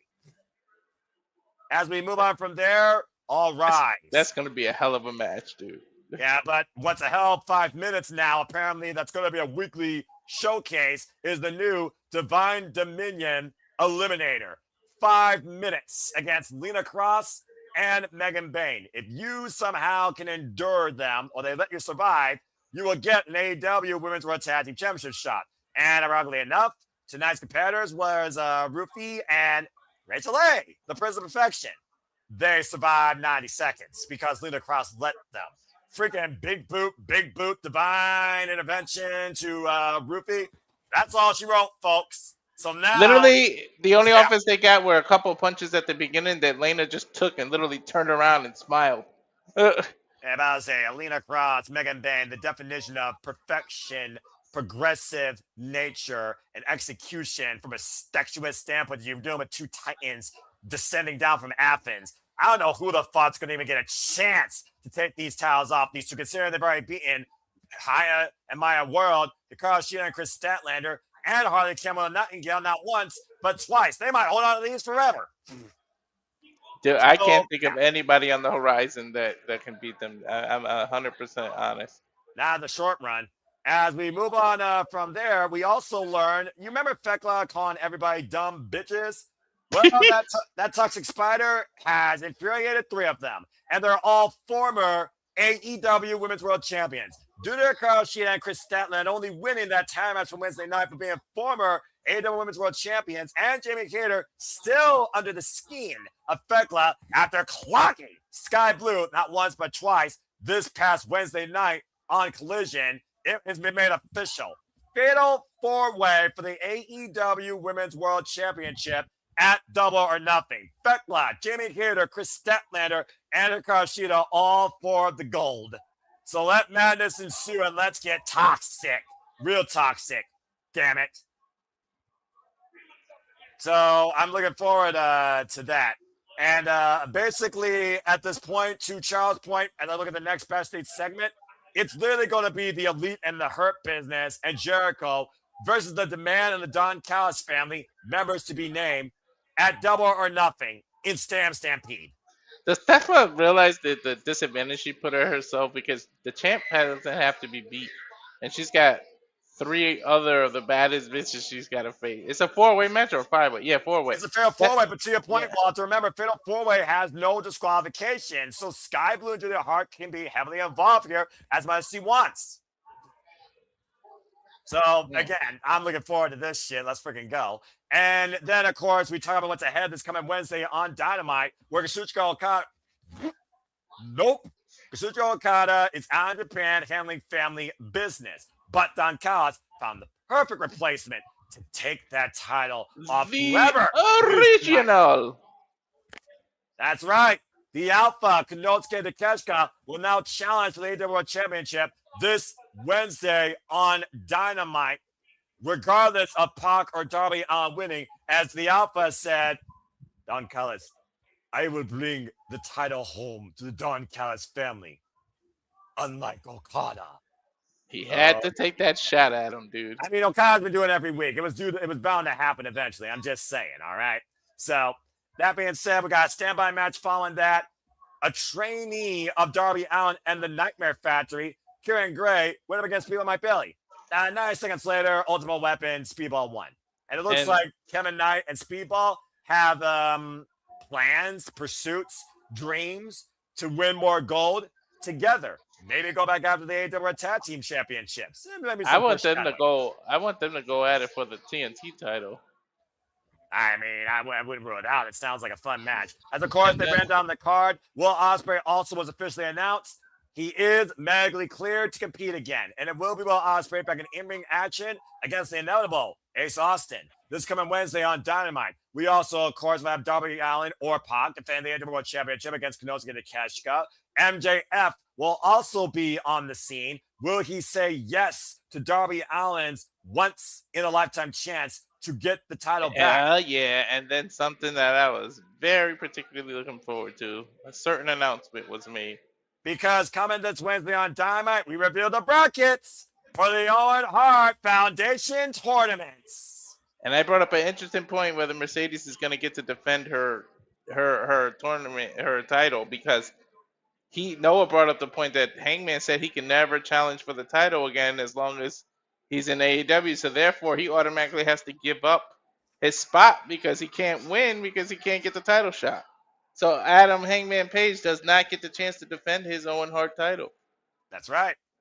Because he's a man of his word, apparently. Again, he said himself, I will never challenge for this title in my career ever again after MJF beat him in a Texas death match at Revolution. Let's forget. But that being said, it's man time on Fairway to Hell. Oh, and by the way, a little caveat. This match was turned to no count out for the AEW World Championship. And Walter, this is probably the most fun you've ever seen something on a golf course. Dude, they didn't even start in the ring. Darby crawled out and just tapped on the tarp like, yep, bring your ass out here. And Pac obliged as we started literally on the golf course. All 9 holes as they went all around the arena, through the crowd, fighting everywhere, through sand traps like lost balls that go up. Lucky there was no water on their side because they probably would have threw each other in the water too. Yeah, but, don't give them ideas for next time. Or gator. It is Florida. Gator traps or anything. We don't need AEW by a gator farm. Continue. Darby kept throwing Pac into the sand, and then Pac, like a horror movie, popped out of the sand trap to get Darby. This shit was funny. He looked like Jason popping out of the damn sand trap. He literally did. And again, sand to Darby Allin's eyes, and then Pac sent Darby Allin with freaking flyer miles in the sand trap, not once but twice, including an overhead back body drop. As both men get back to the ring, because again, there's no count out, but still, Tyler going to be a pinfall submission inside the ring. Pac and Darby Allin tried to literally obliterate each other. At one point, Pac brought a table out at ringside, and he didn't go for his black arrow. He went for a Dan Swanton bomb, and Darby got out of the way, and Pac crashed face first. Actually, it was a shooting star press. Shooting star press. Thank you. You're right. I forgot. Again, too much craziness. At one point, Darby Allin went up and over 360 into a back body drop. And Darby Allin, again, the punishment this guy's taken, the drive of ride and die on this, just to literally live every day against his last until the wheels come off, is bloody fucking insane. Considering he just defended the title Wednesday night against Kevin Knight in a banger, and now he's defending against one of the most lethal competitors in his life, Pac. And it got even more lethal after that, Walter, because truth be told, what happened eventually? Death Riders! Vermeer Shafir, Daniel Garcia with a Yuta. I think Moxley was pretty much, Claudio and Moxley were the only two that didn't come out pretty much. That is correct, and who knows why. At the end of the day, though, they got involved in at one point. We're fighting up in the stands, and you saw the picture, right? Oh my God. There was a balcony area. What the fuck? Darby is nuts. Yes, and Pac is even crazier. As remember when he sent him off just the top of the tunnel through a flaming table for his own hell? He threw the man off the second floor balcony down to the floor, crashing through 4 tables, and he only hit 2 of the stacked ones, and he was crumbling in a heap. He might as well have been left for dead. And then he threw him in the ring, and the fucker kicked out. Darby's not human. I don't care what anyone tells me. Darby's not human. Emma put it to that point. Willa Yuta, Daniel Garcia got the referee distracted. Rhea Shafir brought the towel from the backside to Pac. I was looking to square up, and you want to talk about Pac rising like something out of the dead. Darby Allin got resuscitated by Evan Nessus, it feels like, into a second life, and Pac was shocked. He didn't move at all. As he looked at Darby, and Darby kicked him right in the uprights where the sun don't shine, and literally hit him with the championship in the face and hit a coffin drop. I kid you not, to retain. And that is how it went off the air from Fairway to Hell as Darby Allin survived the Fairway to Hell. Now I see why the show was called that. Dang. Which means he's got to cash on the other side.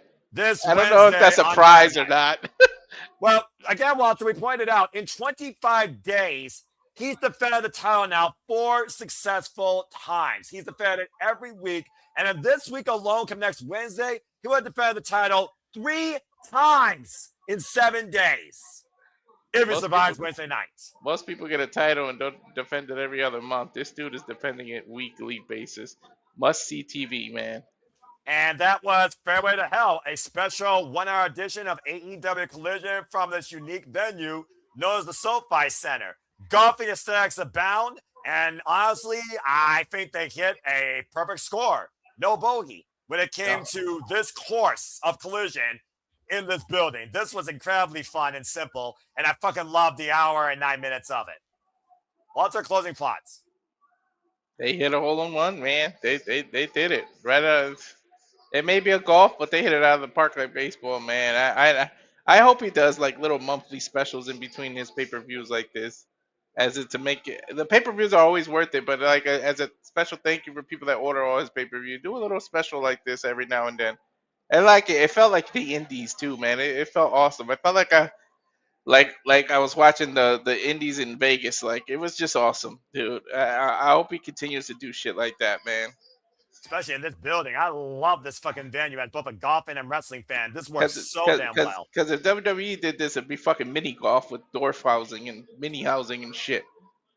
Well, to be fair, that's probably how you would get a golf endorsement. They get their own WWE golf bag, but let's not go there. And that was Fairway to Hell. Let's go ahead and get your thoughts and your simple summaries based on what you heard from this 1-hour Collision special. Ash, I'll start with you. Yeah, I'm missing a lot of key story beats between like what's going on for the Stadium Stampede match and also with Ospreay and the Death Riders. I just got to figure out like where did this start, because the last AEW show I watched was Dynasty. Fair enough. It literally started after Dynasty. Marina Shafir has been scouting Will Ospreay, told John Moxley how he is pretty banged up. And after Mark Davis, who beat Will Ospreay this past 2 weeks ago on Dynamite to earn this rematch for the AEW National Championship and faced Ricochet, now he won it. Basically, John Moxley gave Will Ospreay a choice: get revenge or become even better. We could turn your body into the ultimate weapon for pro wrestling, because your body will give out. But this, if properly trained, if properly sharpened, will not.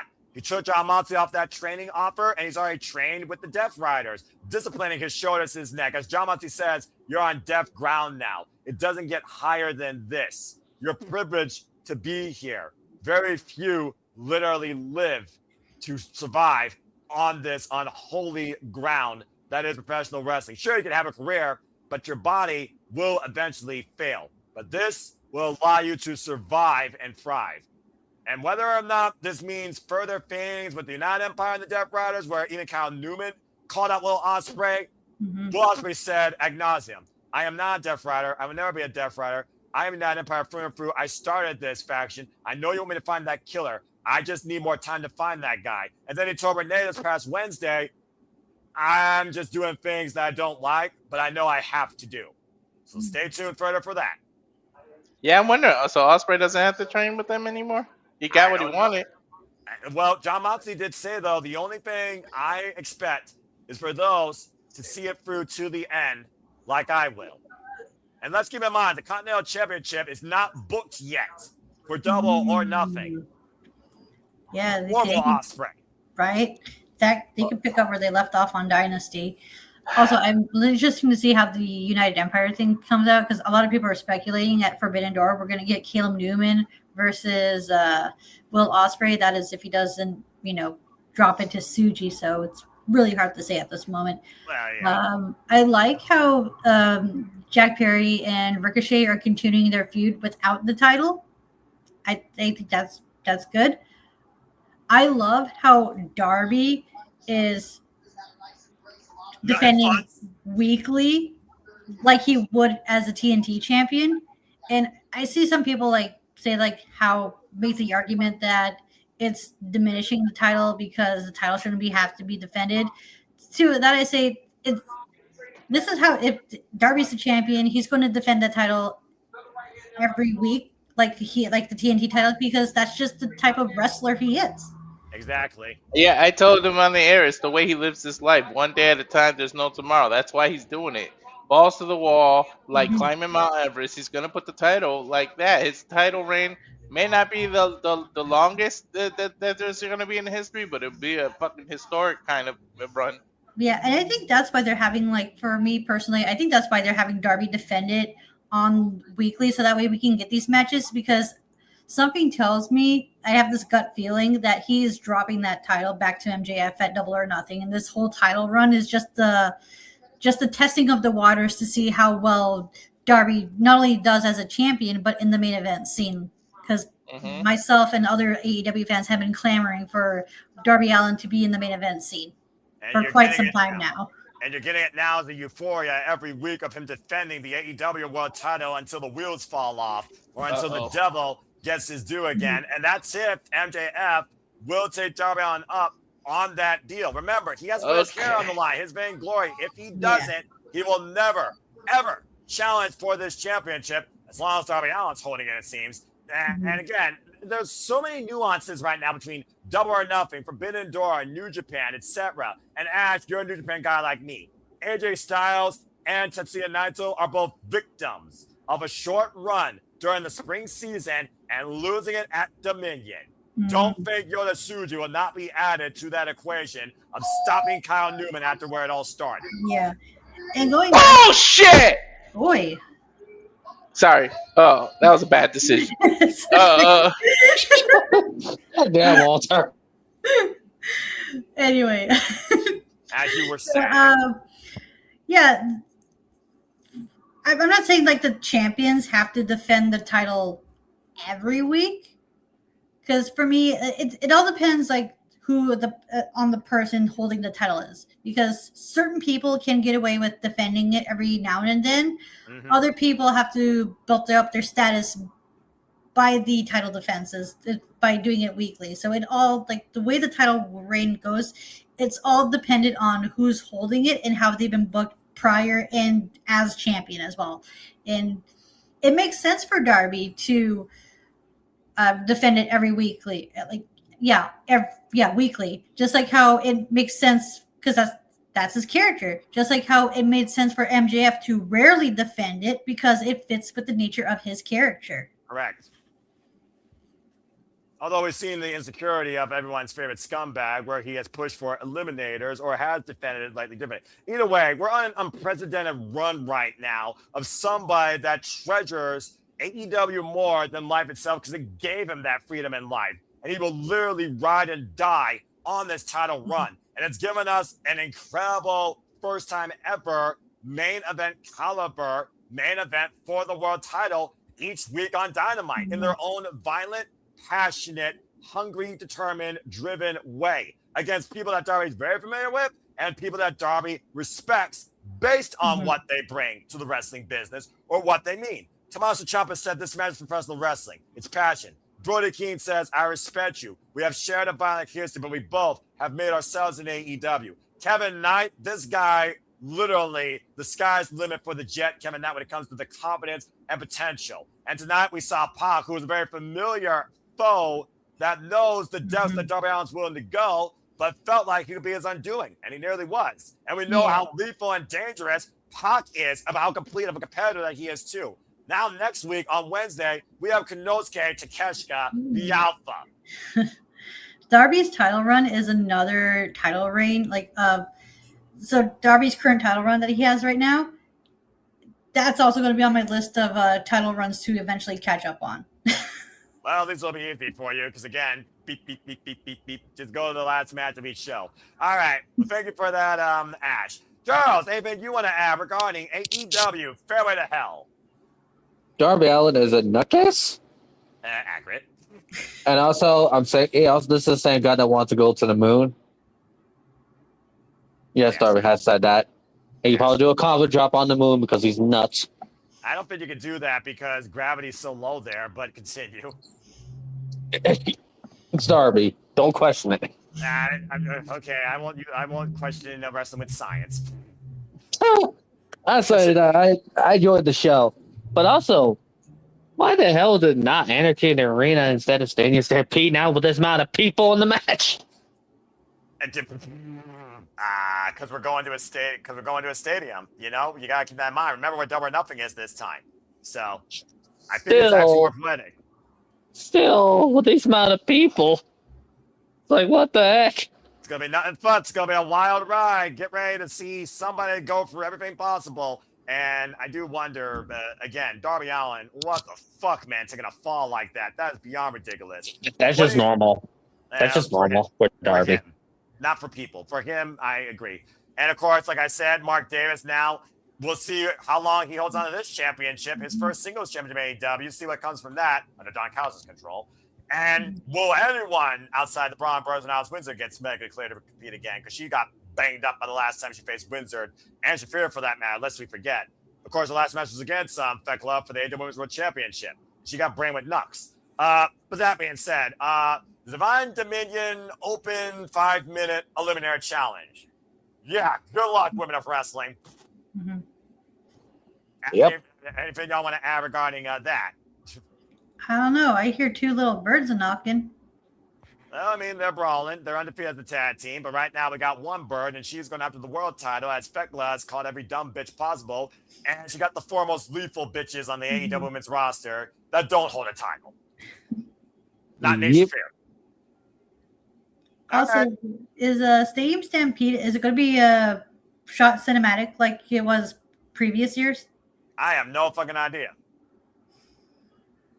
Because to your point, Stadium Stampede is the first one full-on post-pandemic here in the state. Last time we had something called Stadium Stampede, it was Wembley Stadium. Yes, Charles, I see your hand. Yeah, they don't do cinematic Stadium Stampedes. They do it in the arenas now. They only did it for the... Yeah, so kind of feels weird if it's not Air Arena, but it's the same match-ish. Well, it's a bigger building, though, to be fair. What's bigger than an arena? A stadium. True. Again, this is going to be the biggest Stadium Stampede ever. I'm all in for it. Let's see what fucking happens. I hope you have enough camera feeds.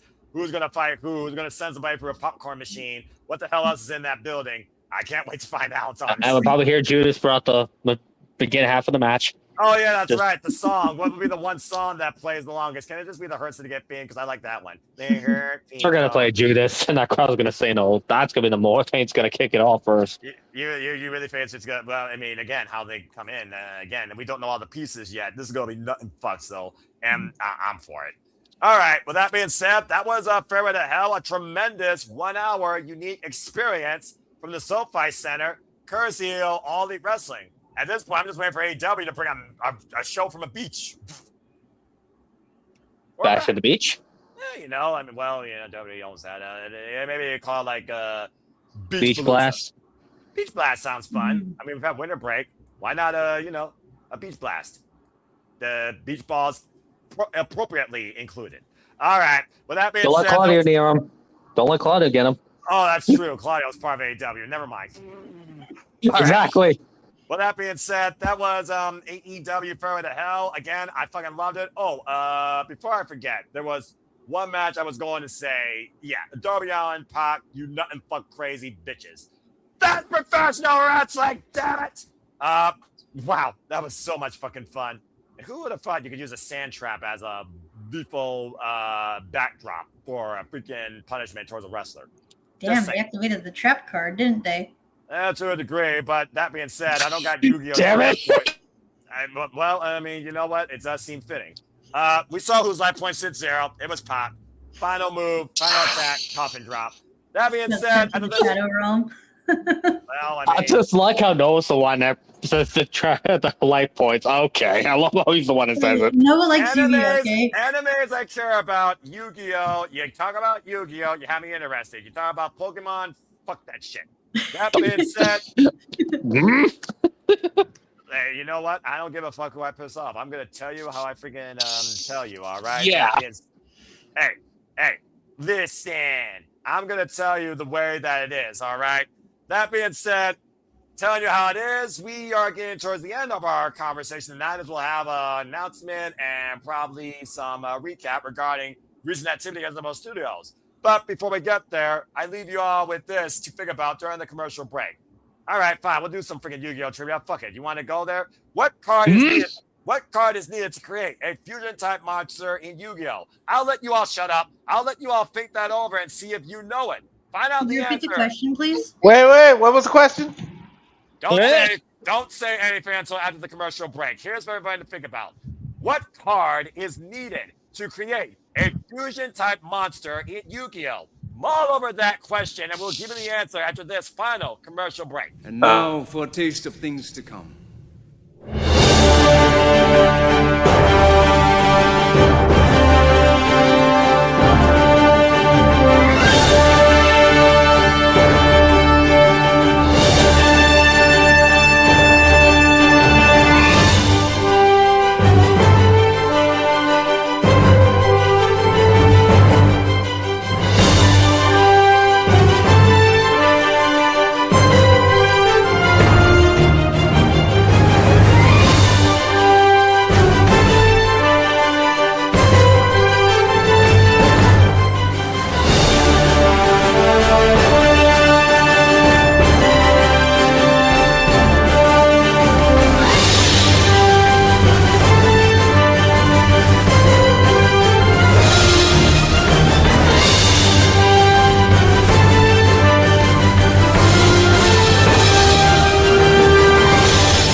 And as always, here in the Super Live Studios, we truly encompass, embrace, celebrate, engage, pontificate, analyze, and criticize to all MMA, combat sports, other forms of sports, but primarily the wrestling. And welcome back here to the Super Live Studios. Welcome back to the Shenanigans. I have been your host for the evening, the Noah Foster, along with Walter Cruz, Charles Shelton, Ash.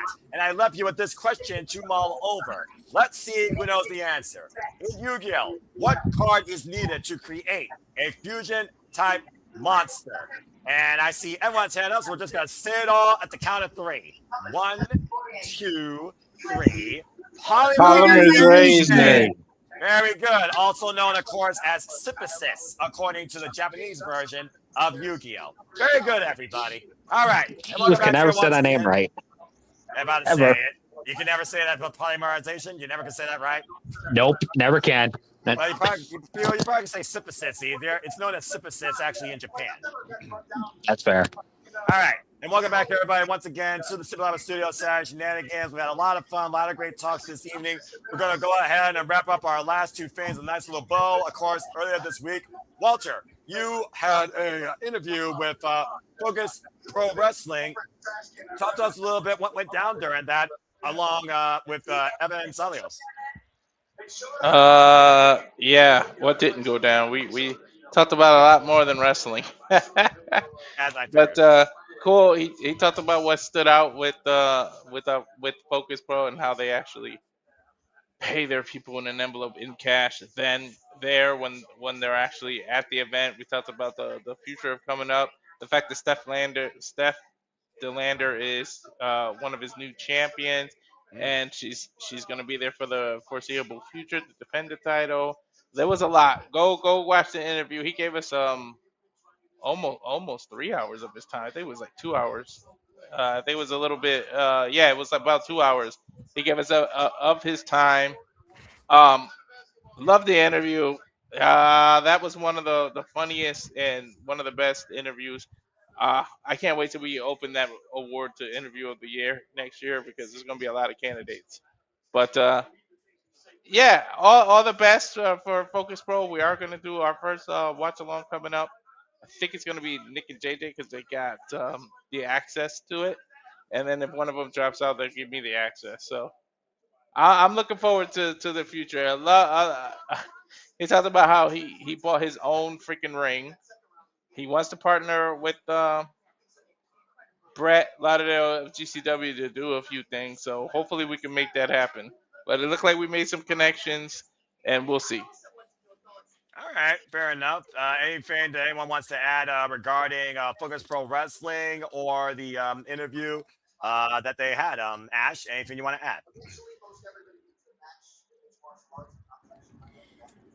When's the next Focus Pro Wrestling show?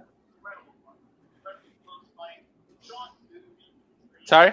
When's the next Focus Pro Wrestling show? July 16th, I think he said. I'll look it up. Hold on. Okay, and because is it the same show that JJ was mentioning to the group chat, or is this a completely different show? Yeah, he mentioned a few shows. I know he got one coming up in July.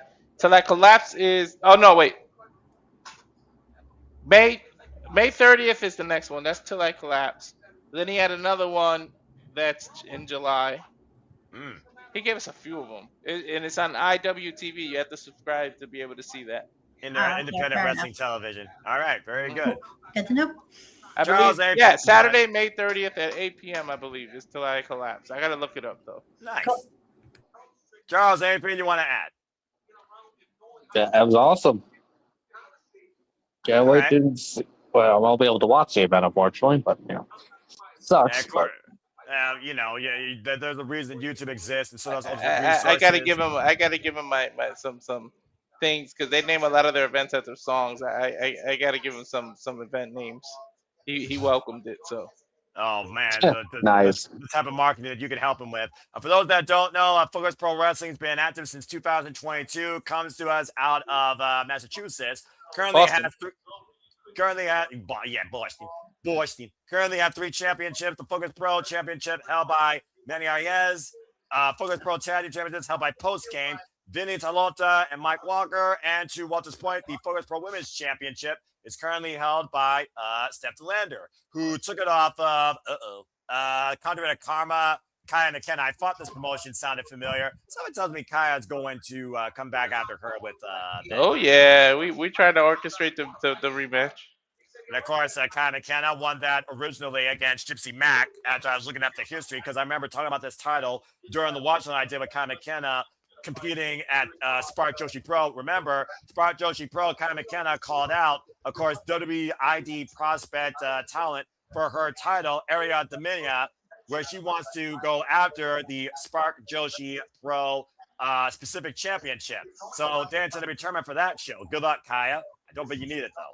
All right. Well, thank you for that, Walter. And again, thank you to Evan Zalios for giving us his time and allowing us to engage with him in the future conduct of his promotion and the promotion's endeavors and the incredible talent that's there. Good luck to everybody. Again, folks, stay tuned for coverage of Focus Pro Wrestling at Silver Studios. And if you want to follow Focus Pro Wrestling, subscribe today to IWTV, Independent Wrestling Television. Support independent wrestling today if you haven't already. Okay. Well, that being said, the only thing left on the itinerary, as Nick just woke up, no problem, brother. Again, I understand everyone's tired. This promotion, this edition of the Saturday has been brought to you by Anime and Melatonin, so it's all good. As there's only one thing left. Walter, of course, we talked about an announcement on City Predicting, and of course, we talk about the interviews to come. There is a big interview coming with someone that we have been very supportive and fond of in one Jack Cartwheel. As of course we announced, we will be interviewing the one and only Jack Cartwheel here at the Super Reliable Studios. For those that don't know, Jack Cartwheel, independent talent in cartwheels. We've seen him, of course, in Ring of Honor. We've seen him now, of course, in Evolve. And, of course, Jack Cartwheel is one of the most, I say, entertaining talents that you can see perform, because everything he does, even escapes, is a cartwheel. Jack Cartwheel, by the way, has been involved in this business now for 7 years, training out of Supreme Pro Wrestling. He is a former Lucha Premier champion and GCF SoCal champion. So, again, stay tuned when we, of course, interview Jack Cartwheel. You've seen him, of course, in AAA and GCW, if you already are not familiar with him, or Reality of Wrestling. Walter, anything he's in the WWE ID program. Yep. Awesome dude. Ran into him like 10 times in Vegas. Took a picture. You've seen him live. He likes the puns. JJ made a pun in front of him, and he said, "Yo, man, I think this guy's stealing your shit." But he even autographed my thing in a pun, and he put to a flipping good friend, and it was fucking hilarious that he would actually take the time to do that. All right, fair enough. That being said, Ash, I think you've even called a couple of his matches at one point. I know he was involved in Prestige to a degree. What do you think about Jack Cartwheel and this announcement? I'm not sure if I'm familiar with his work because I don't think he was at any prestige shows that I watched, but I am looking forward to see what he does next. And I look forward to the interview as we well. covered him when we first did Evolve, like with Cappuccino and everybody. Oh, that's right. Evolve, Cappuccino Jones. I'm picking up Starboy Charlie. Yeah, and I did all the puns and killed JJ. You guys got to go back. I kind of want to. Now that they do the clips, I want to go back and watch our Evolve thing and see if I could play some clips of us doing the play-by-play so he can hear all the puns and get his opinion on it. He'd probably love that. You'd get a real kick out of it. I mean, it'd be kind of funny, honestly, if I think about it, So, I mean, hey, weirder things have happened. All right, well, fair enough, guys. Well said. Charles, anything you want to add regarding Jack Cartwheel and this big-time announcement? It's great. And also, again, as Nick has said multiple times now, at this point, and we'll keep saying it, if you're everyone not on this train right now, get on this train, will you? Well, just saying. That's the station by now. I mean, Exactly. It feels like, one of those things where it's like, I mean, it kind of goes without saying at this point with, well, what are we doing here? What are you doing? Like, what are you doing with your time? Are you not following us yet? Do you not see what we're doing? Like, do we need to, like, freaking hit you over the head with a rock to get you to figure out what the fuck we're doing? Like, seriously. And again, to everyone that's been involved in this work, congratulations to all parties involved and figure to those that have been involved and engaged with us. Well, that being said, I believe that is it, actually, for this week's itinerary for the Saturday Shenanigans. We've already done our plugs, so, you know what? Fuck it. Let's do one more fun little trivia question. And the first person to actually yell it out will be the winner of Anime Trivia tonight. We'll stick to Yu-Gi-Oh! Since that's the last thing we did. This has two answers. You got to give me both parts. Here is the final trivia question of the night. During the Pegasus era, Kaiba boy, the show was Yu-Gi-Oh! Where Yugi and Kaiba had their duel on top of Pegasus Castle, there was a key moment against the Blue Eyes White Dragon that involved a lethal card combination to weaken the ultimate Blue Eyes White Dragon. What two cards did it take? One was a monster, one was a magic. Do you know them?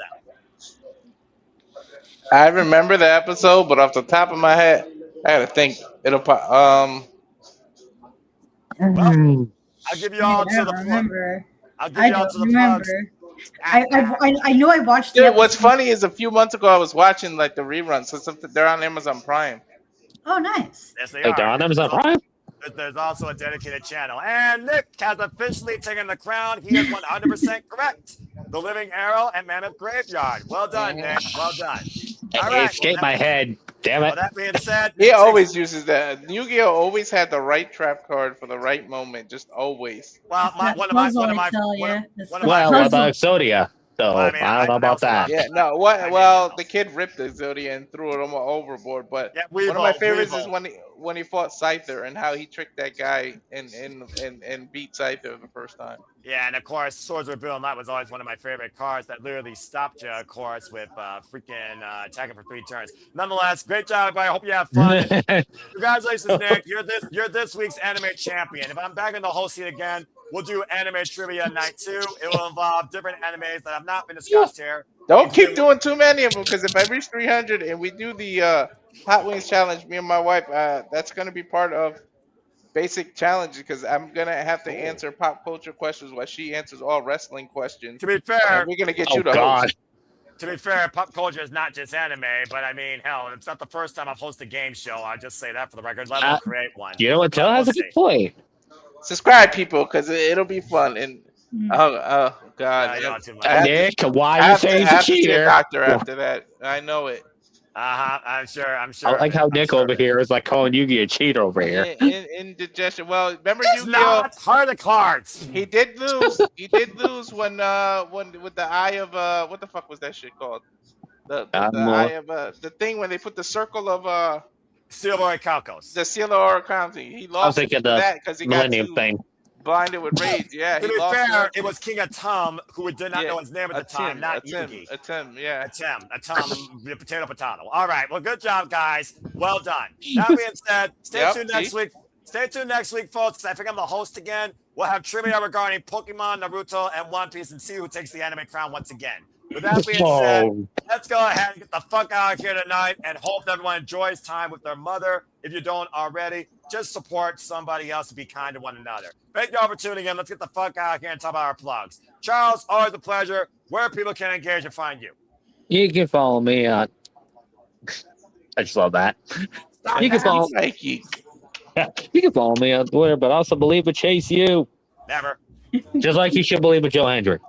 You son of a bitch! You freaking got one night. Can we get one night where you don't do that to me? We're not gonna freaking do Joe Hendry.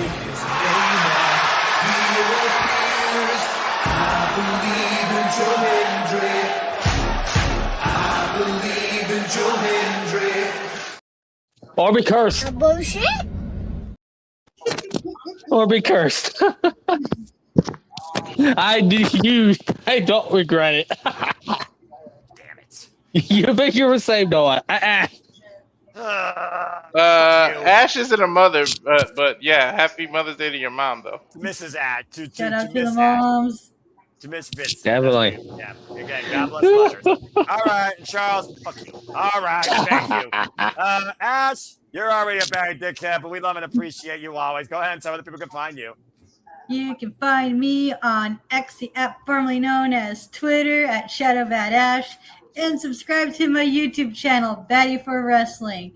And since we're talking about anime, I just want to say this. Anime is my favorite SoundCloud rapper. Oh, okay then. That's a little bit Okay. out of nowhere. Can I tell a story about that joke? Go ahead. Please do. I'm Okay. curious now.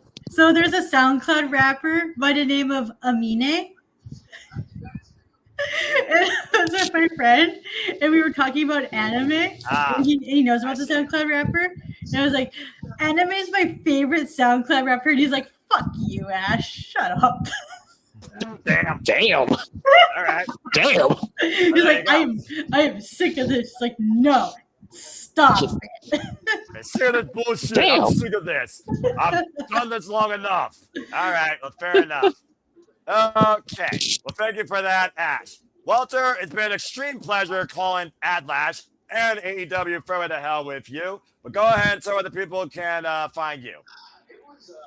Find me at Rage of Wrestling on YouTube, Instagram, Walter.Cruz.940, Walter Alex Cruz on the X. And please subscribe. We need 34, I believe, to get to, 64, I believe. To get to, Walter can't do math. Yeah, to get to the mark we need so that we can do the Hot Ones challenge. And we're going to make it a game, and Bob Noah, me and my wife will send him the questions separately so we don't know the answers. And get one wrong. Here's the plan. What I want to do. We're going to get, if you get one wrong, you get a wing. We're going to each have a friend as an answer. We can pass the friend the answer. I might have JJ or someone as my partner. The risk is if that partner gets it wrong, you now have to eat 2 death wings for using the partner. And she agreed to that. She's going to use her sister, or I will use her sister for the pop culture. She's going to use one of y'all as a backup for wrestling. Oh wow, this is already going to be fun. She can have an advantage of the wrestling questions. Like, let's say JJ's her partner, but if he gets the question wrong, she then has to eat 2 wings. All right. Well, that being said, his JJ is actually here. You said his name and he appears. As we sign off this soiree. Hello, JJ. All right. Well, thank you for that, Walter. That being said, JJ, how are you? Good to see you for these last few seconds. I'm good. Good to be here. Yep. It wouldn't be the Shenanigans Good to be without seen. you. Always. There you go. I was waiting for that line. Well, thank you for that, Walter. That being said, fuck your graphic. We're signing off here, JJ. Go ahead. Such a beautiful sight to see. Go ahead and throw that back up, Charles. There you go. You both suck. I mean, it could be worse. It could be, evil. Continue. So even though I just got here, you can find me on Instagram, the Renegade JJ Williams. You can find me on YouTube, Casa D18 Studios, X Casa D18 Studio, no S. Of course, you can follow us at Simply Reliable Studios at SR Studios 2024.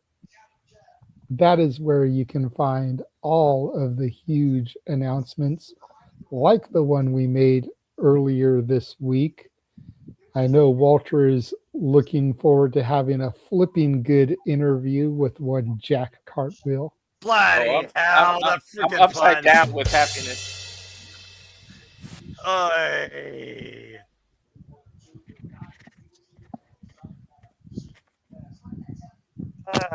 My head. Stupid! Never fails, never fails. There's always a way to raise my blood pressure. They found out the way to do it. Achievement. I already did that earlier. Yeah, you did. You still pissed me off. Anyway, continue. But yeah, the Simply Reliable Studios X account, if you can throw that one up, that's where you can find all of our big announcements. We still have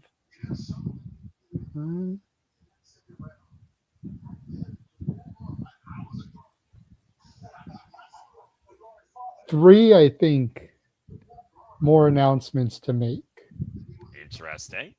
in the coming weeks and months. So be on the lookout for that. But Jack Cartwheel was the first of more.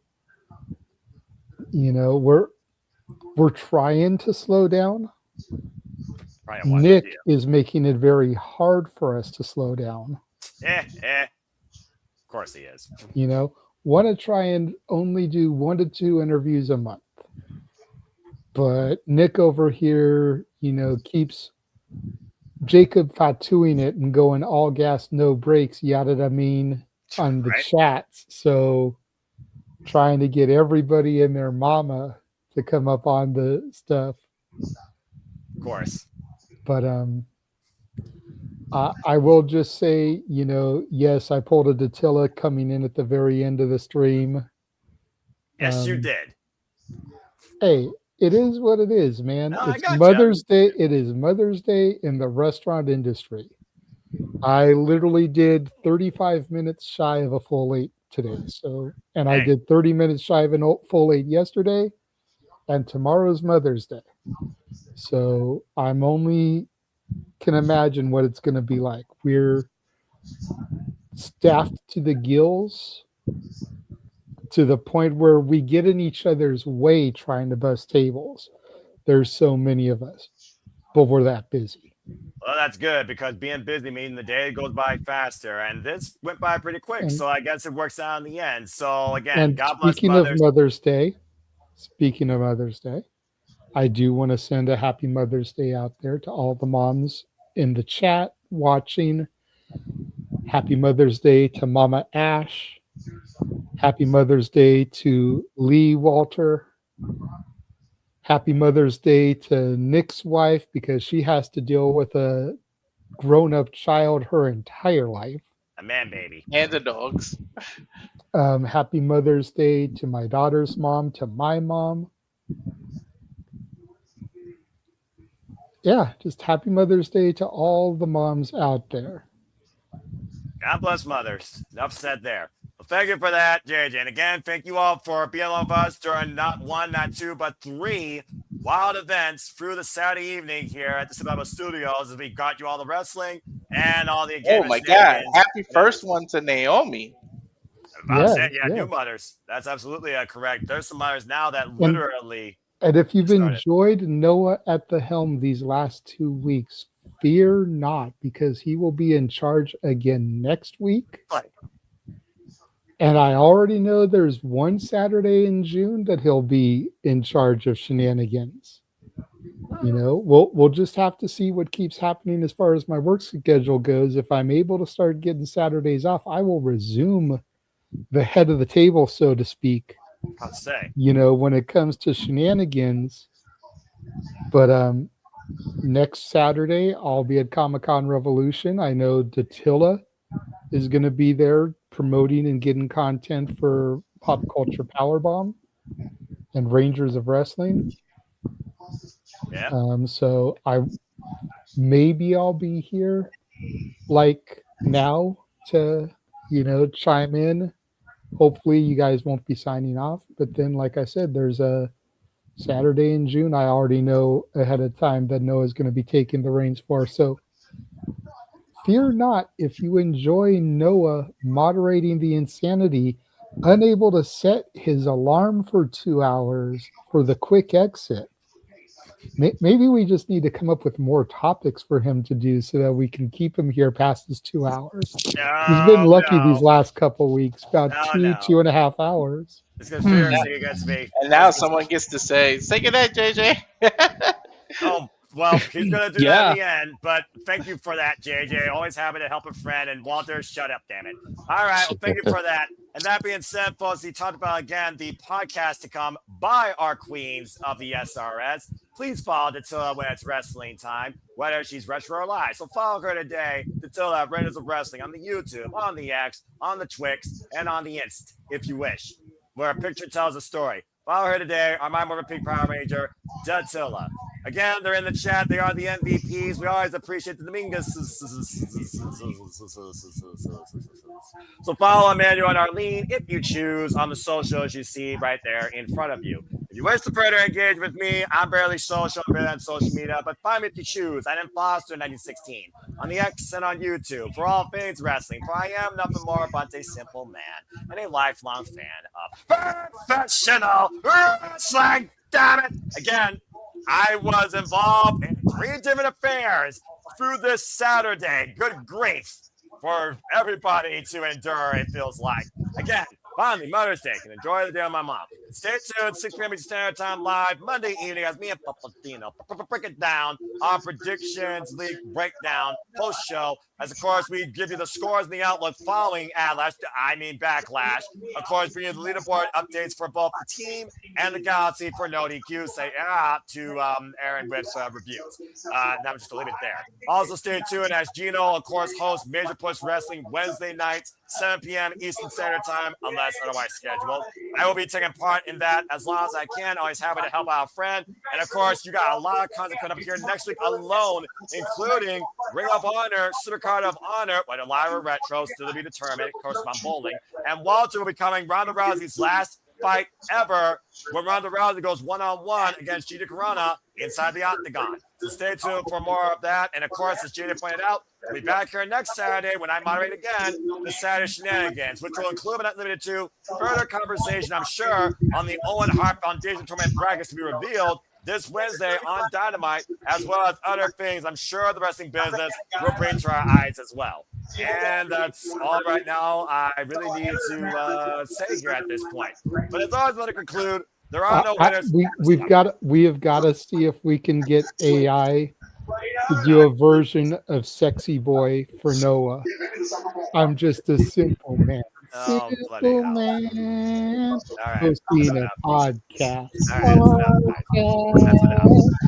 All right. Well, that being said, if you want to hear Noah sing it himself like Shawn Michaels did, $25 and we'll make that happen. Oh, bloody hell. There's thunder right now. That tells me I really need to kick this thing into high gear as a storm is coming in. It's not Jay Cargill, because this storm could actually affect me. That being said, thank you all for tuning in once again to another edition of the Saturday Shenanigans. And that's all I got to say for now. As I remind you in closing, there are no winners, no losers, no bears. Just fans or opinions with this past we all share. At the end of the day, someone turn their damn mic on mute. Support one another, respect each other, protect your mentality too, or stop breathing heavily. Protect your mentality too. Treasure your families, and just stay alive and enjoy professional wrestling. It's truly as simple as that. Damn it. As I freaking mend this helm in an aggressive way sometimes because my blood pressure hits a boiling point. But they wouldn't want it any other way. Look at this photograph. Really? Go back. Someone probably freeze cap that. What am I? Go back. Freaking meme. All right, stop that shit. Again, this show's about to end. Oh, God. Thank you all for tuning in. Please let us subscribe, comment, and tell a friend. Hit the bell goes live and demand on this channel during hard times, quiet times, easy times, stormy times, and clear days and clear nights. Hit the bell, know when the video goes live and demand on any of the YouTube channels here. I assure you the content, creativity, the madness is not going to let up anytime soon, or someone's heavy breathing. With that being said, thank you again. You all should make this possible. And to all the mothers out there, God bless you for who you are and what you do. And for those that are becoming a mother, good luck to you.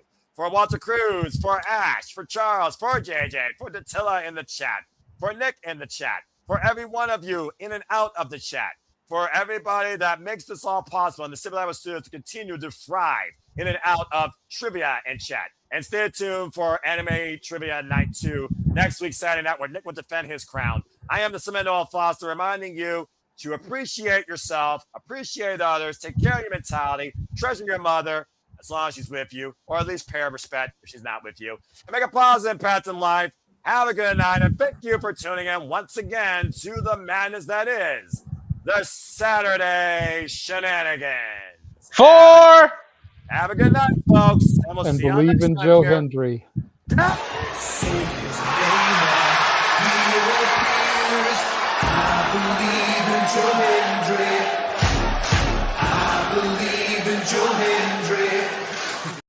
Cut that shit off! I'll be cursed.